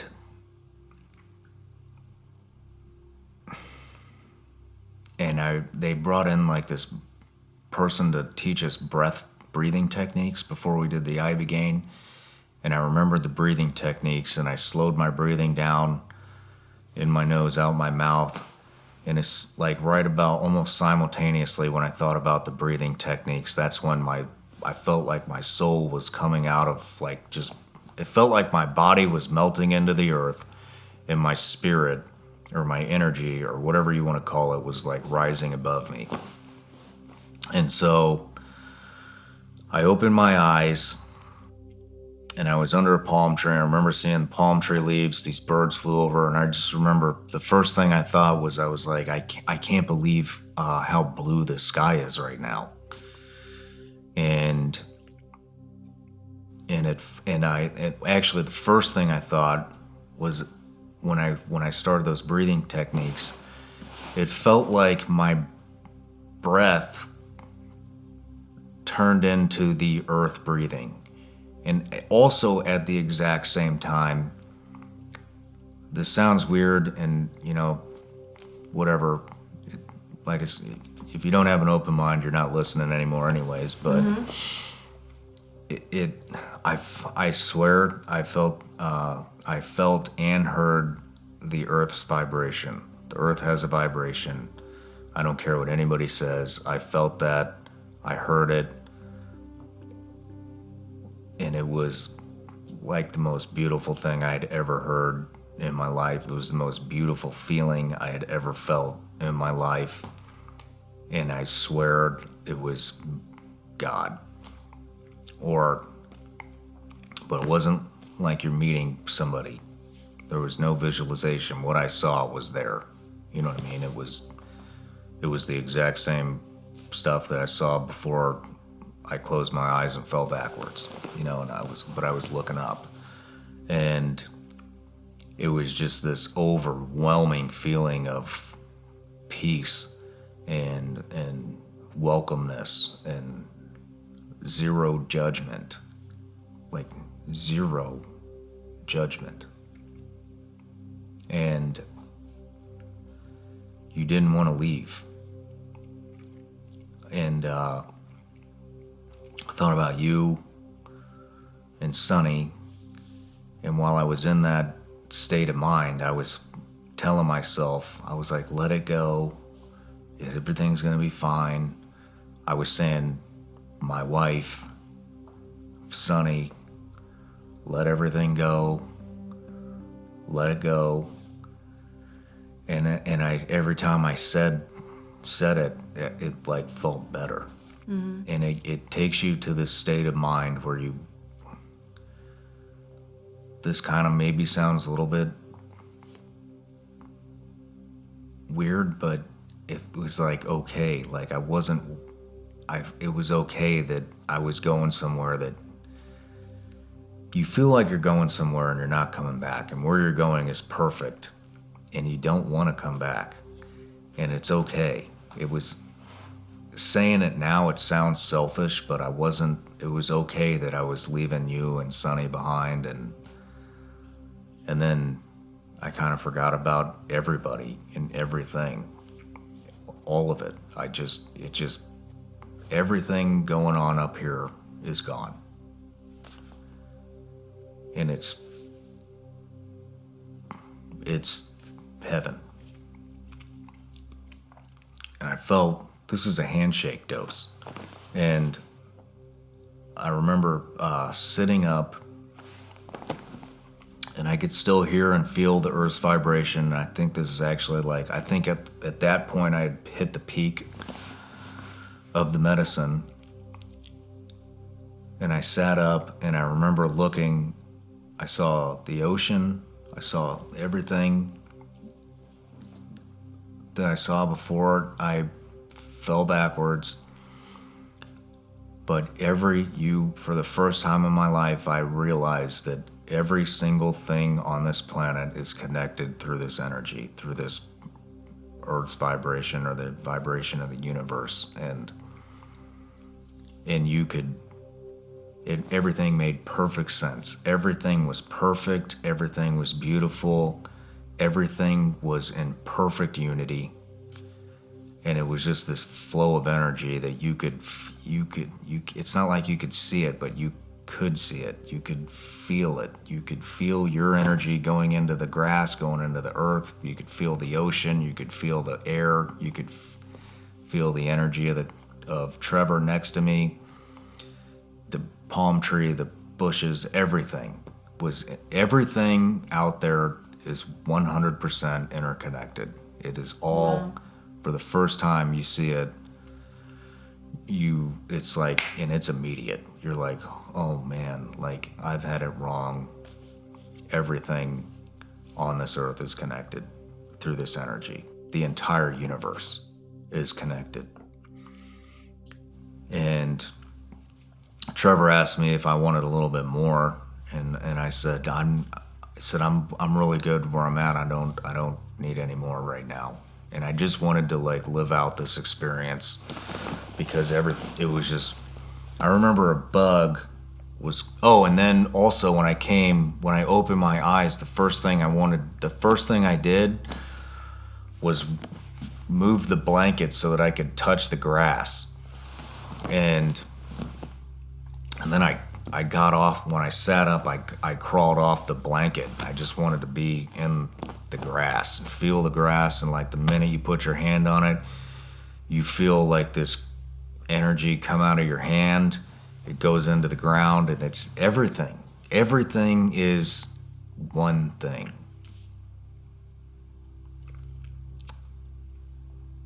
And I was crying, and I was laughing, and it was a happy cry though. And then I came down, and I said, okay, I'm ready to do it again. And he was like, are you sure? And I was like, yeah. Were you nervous again? I was nervous again, but I knew there was more. And it's not, you don't know what else there is, but you know that there's more. And it wasn't like I wanted to go through it again. I felt like there was more that I had to deal with, whatever that is. I felt like I had to deal with it. And he said, all right, well, let's move back. And I was like, I want to do it here. And I was like, is that all right? And he's like, yeah. And he's like, all right, move the blanket up. And I was like, I don't want the blanket. He's like, bring the pillow. And I was like, I don't want the pillow. I just want to be on top of nature. And he's like, okay. And I was like, actually, can I do it up there? Because up there was like, you're not on a cliff, but you're on a steep hill. And he's like, that's kind of close to the cliff thing. And I was like, all right, well, can we move those benches out of the way? I didn't want anything man-made in my field of view at all. Nothing. All I wanted to see was just Earth. So they moved the benches out. Same exact thing. Deep inhale, hold, 30 seconds. Colors came back, fell back. Anxiety goes through the roof again. A lot of fear again. Almost the exact same thing. I don't feel like I was shaken quite as bad with all the muscle spasms, but they were definitely there, and it all happened all over again.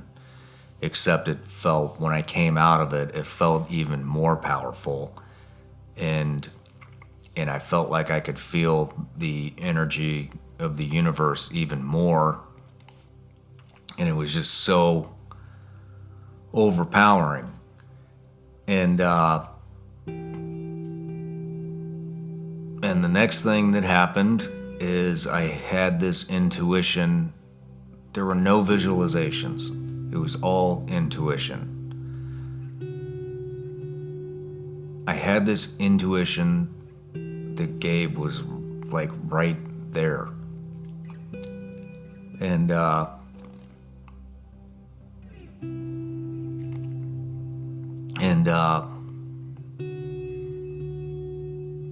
I started crying, and I just started saying Gabe's name, and I was like, Gabe. And I just started like crawling towards the something, but there was nothing there. It was just a presence that I felt with my own intuition, or like an energy that was like literally like just steps away from me. I crawled towards it, and I just knew that like he was there, and everything was fine, and I was happy for him that he was in this space, and then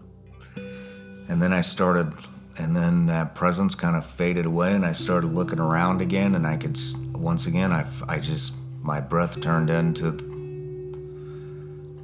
everything. Just, it's all one thing. We are all one thing.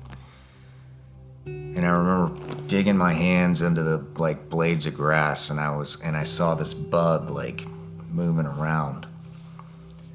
And normally I would have like smashed that bug and killed it. And I was like, how can anybody like kill anything?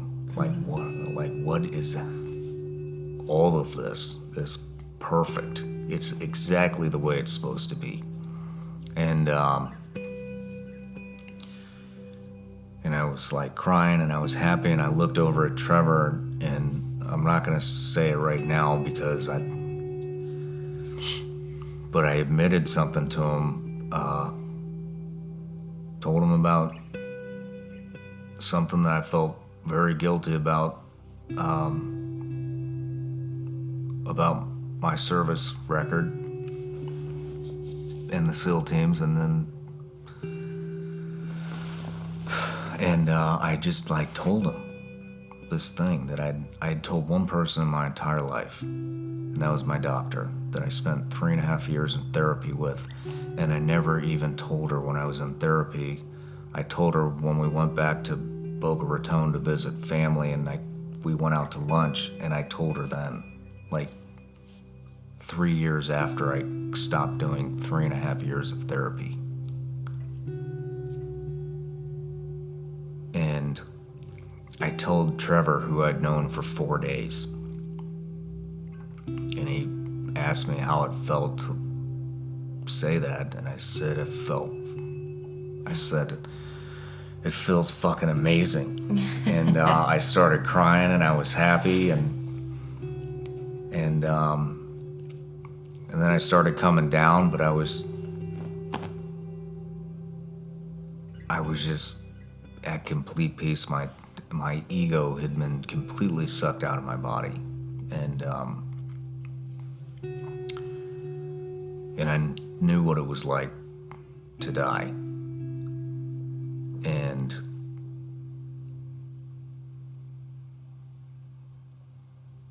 it was, like I said, it was similar to when I overdosed on cocaine, but beautiful. When I overdosed on cocaine, I was thinking, this is great. You know, I'm gonna die here on this piece of shit floor in Colombia, and my parents are gonna be like, yep, that's my son. He overdosed on cocaine in Colombia. Nobody found him for 6 months. And this was totally different. This was like I was dying, but I didn't care about anything, nothing. And the one thing I did feel, the one thing I was not ready for, and this is during the bliss, it wasn't even during the anxiety, before you felt the bliss, was I felt like there was farther I could go in that feeling or in that state of consciousness. But I didn't want to come back. But the only thing that was holding me from going farther into that state of consciousness was I felt like you and Sonny needed me here. And if I went any farther, I didn't feel like I was going to come back. And so I stopped myself from going there. And when I did come down, Trevor asked if he's like, do you want to do the third one? And I said, I'm really thankful, and I'm comfortable with what I just experienced, and I want to do it again. But I said I'm not ready to do that right now. And I just said I want to, if it's okay, I would like to come back and when I'm ready. And he said, yeah, he's like, that's why they call it a journey, you know. And then I went over and I told Marcus that same thing. And then he shared something with me. And then I just said, I was like, I only have like one question left. And I said, I don't understand where evil even comes from. After what I just saw, I don't even know how it exists. And I said, if there were evil or bad energy that walked into my field of view at that specific moment in time, at that level of consciousness that I felt, it would have stuck out like a sore thumb. It would have been like, it would have stuck out so much that if I was in a black room and there was a spotlight on something, it would have stuck out that much. I mean, you just felt everything on earth at that moment in time that is in your field of view and even out, which is, like I said, this is very intuitive type, new level of consciousness. And everybody kind of was like, man, that's a good question. And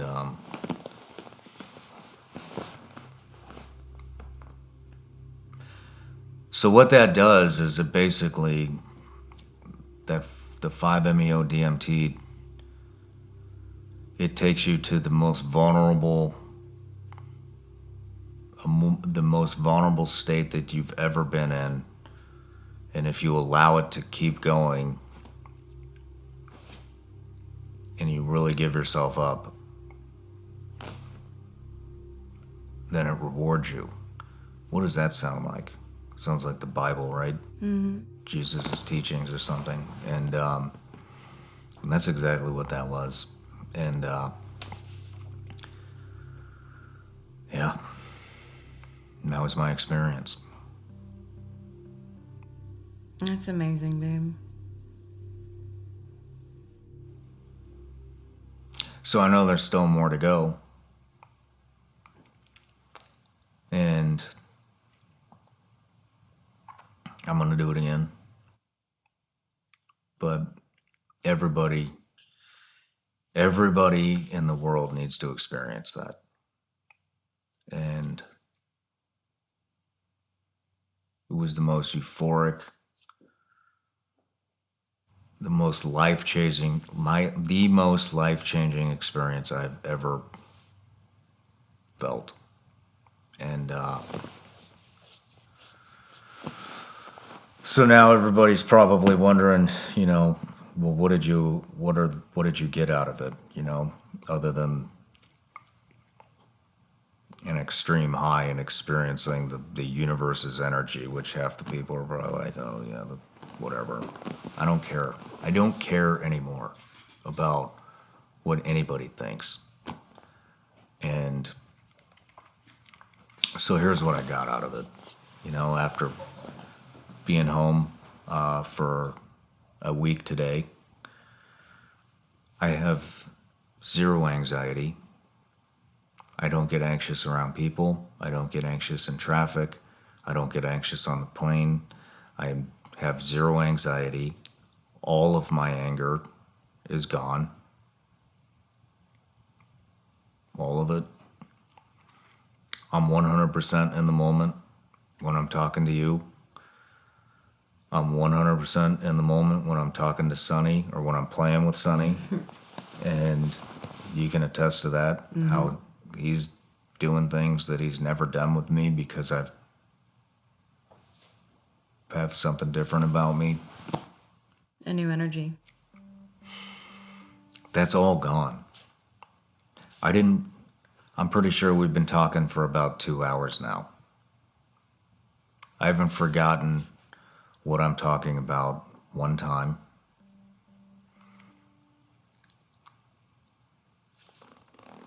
I did a 2.5 hour live last night on Patreon.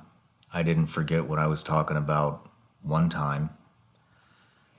I did a 90 or 50-minute video edit on the Mexico migrant camp with a speech in between.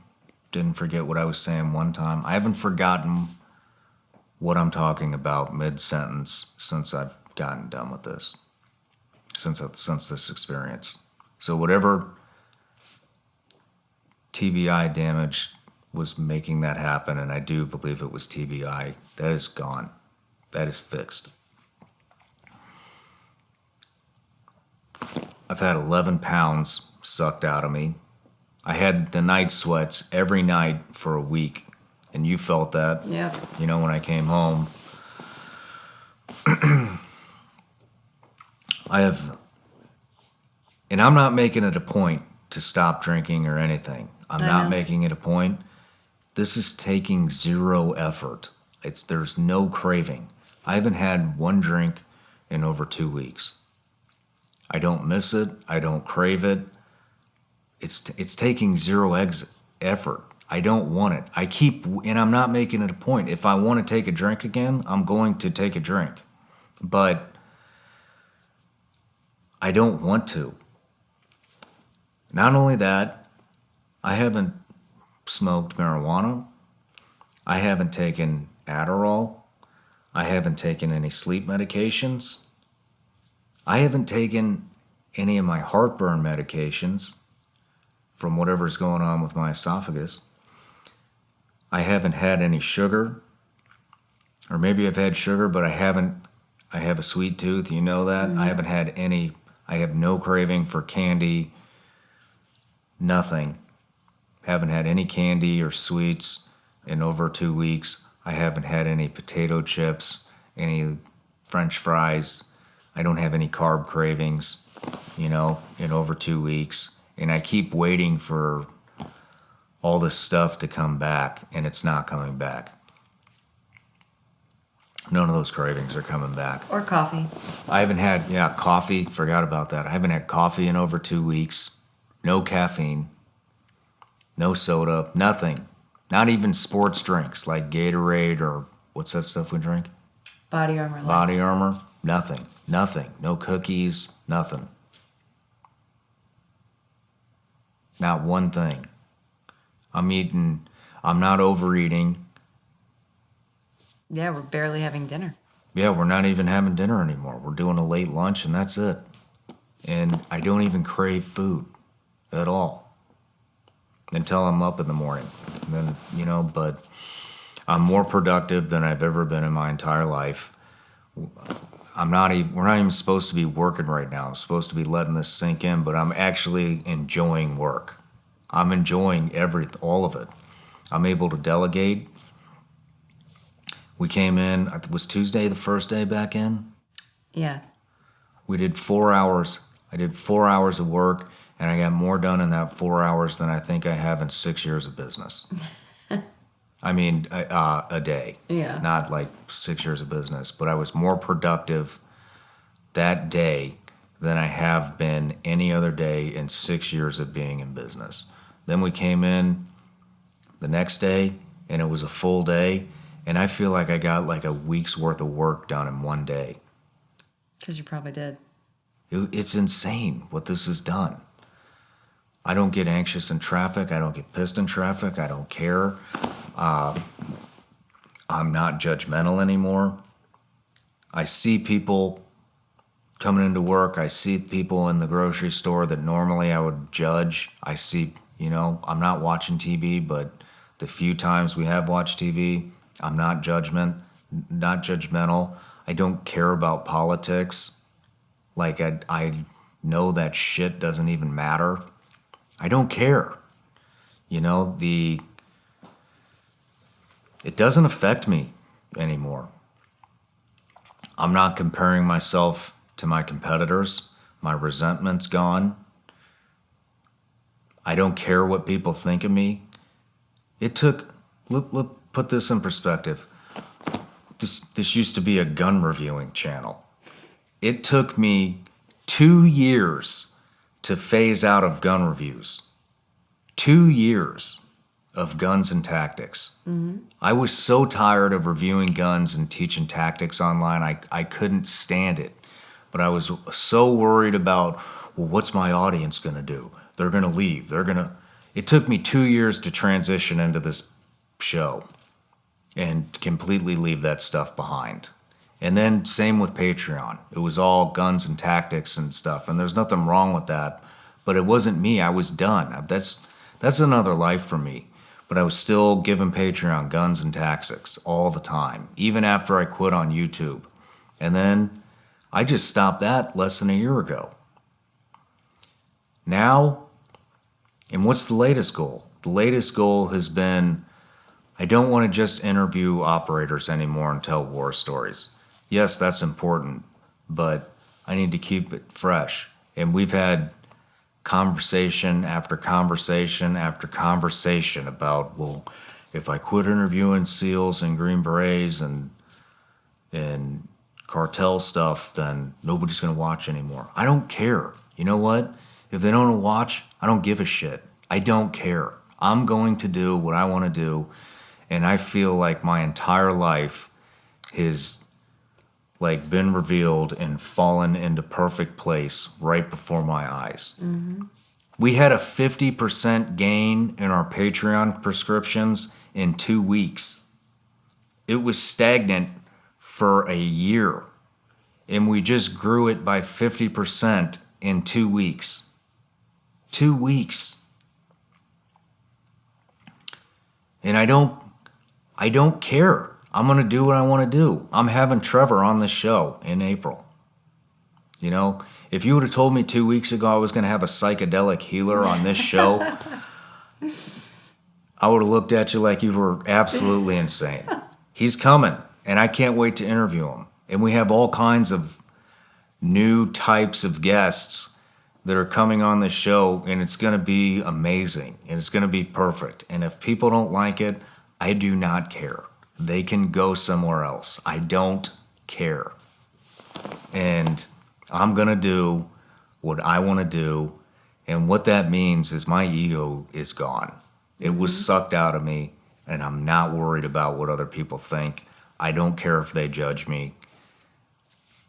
I do not care at all. And so the sensation you get out of that is pure freedom. You're not controlled by the news. You're not controlled by politics. You're not controlled by anything that you can't control. For the first time in my life, I realize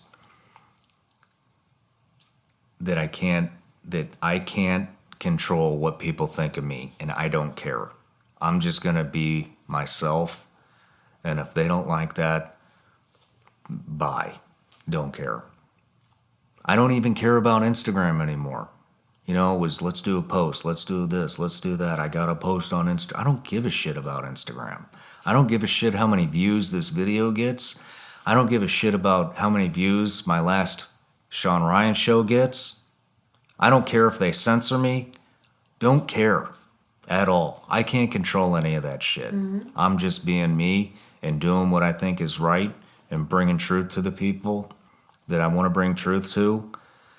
And it's been amazing.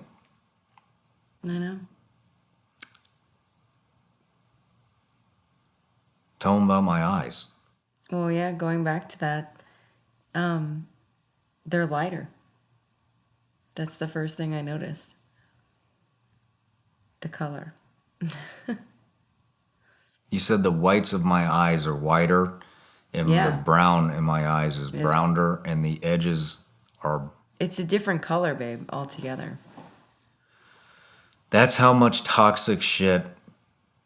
I'm not even saying the word fuck very often anymore. I think I said it one other time in probably 2 hours of talking right now. Mm-hmm. It used to be every other word. I did it last night too when I did my Patreon live. It was a 2.5 hour live. And you didn't say it. I said it one time. And I said, that's the first time I've said this in like an hour and a half. And everybody was like, we all noticed it. And it's been great. It has been great. You know, and especially, like right now, Russia is invading Ukraine, and the United States is doing absolutely nothing about it. And there's nothing I can do about that. I'm not going to let it affect my day. There's nothing I can do. I can report on it without it affecting my day. I can read about it without it affecting my day. And you know, we just released that Peter Schweizer interview about how China is invested in our entire political system. There's nothing I can do about that. That would ruin my day, ruin my week when I was reading that stuff and researching that. That was only 2 weeks ago. There's nothing I can do about it. So why let it affect my day? I started meditating. I never meditated. You never took a minute for yourself ever since I've known you. Yeah. So the fact that you're getting up, starting your day for yourself, you know, having that hour or so, just you know, I stay in bed, Sonny's asleep. That's huge. That's what I've wanted for you for so long. I'm sleeping. Yeah. You're sleeping without any drugs or alcohol. Yeah. And you're dreaming. I'm dreaming. I haven't dreamt in very few dreams Yeah. in years. And the dreams I did have were not good, you know? You know that. And you know, the other thing is, you know, I get a lot of texts and a lot of people reaching out and a lot of acquaintances. And I was always so, I like felt this guilt all the time. Like, oh, I didn't call so-and-so back. Oh, I didn't help so-and-so. I didn't do this. I don't care anymore.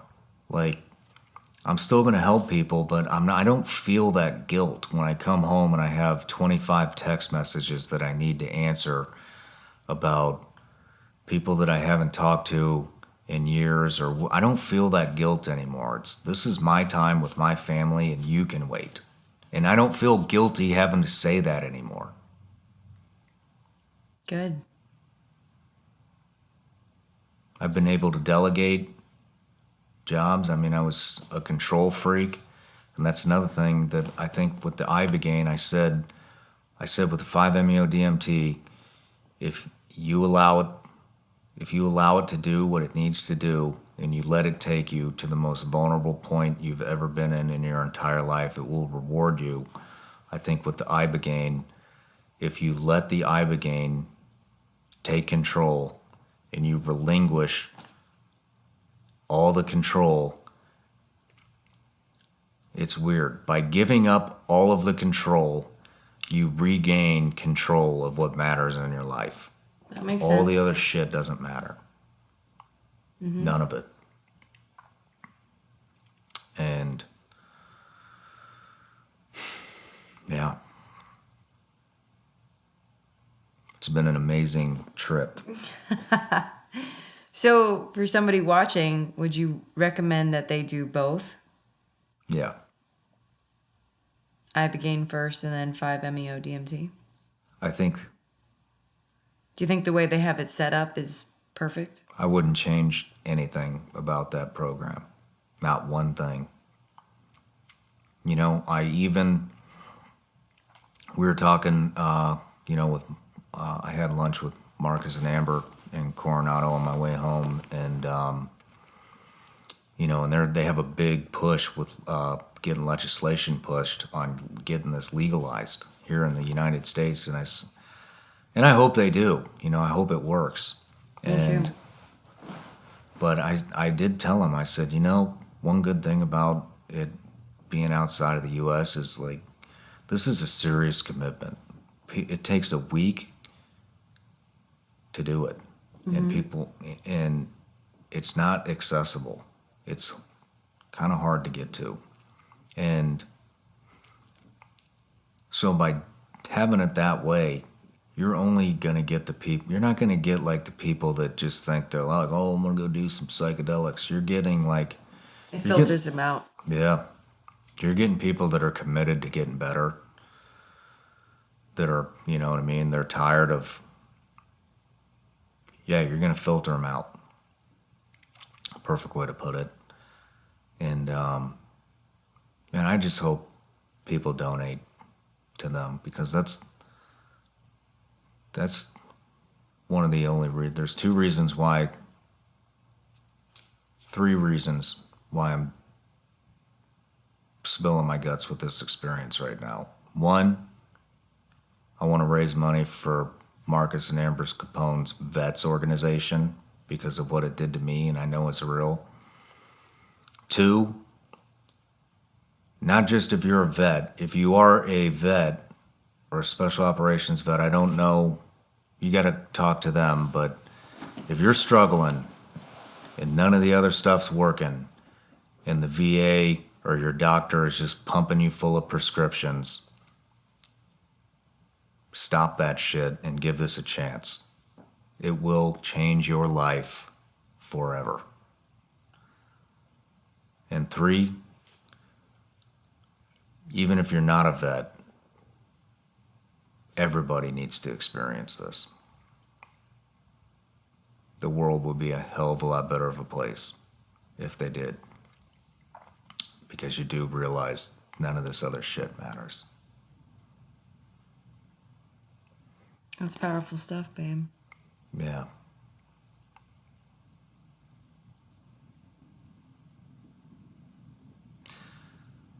So, if you are listening to this and you made it through this entire podcast, please go to V.E.T.S.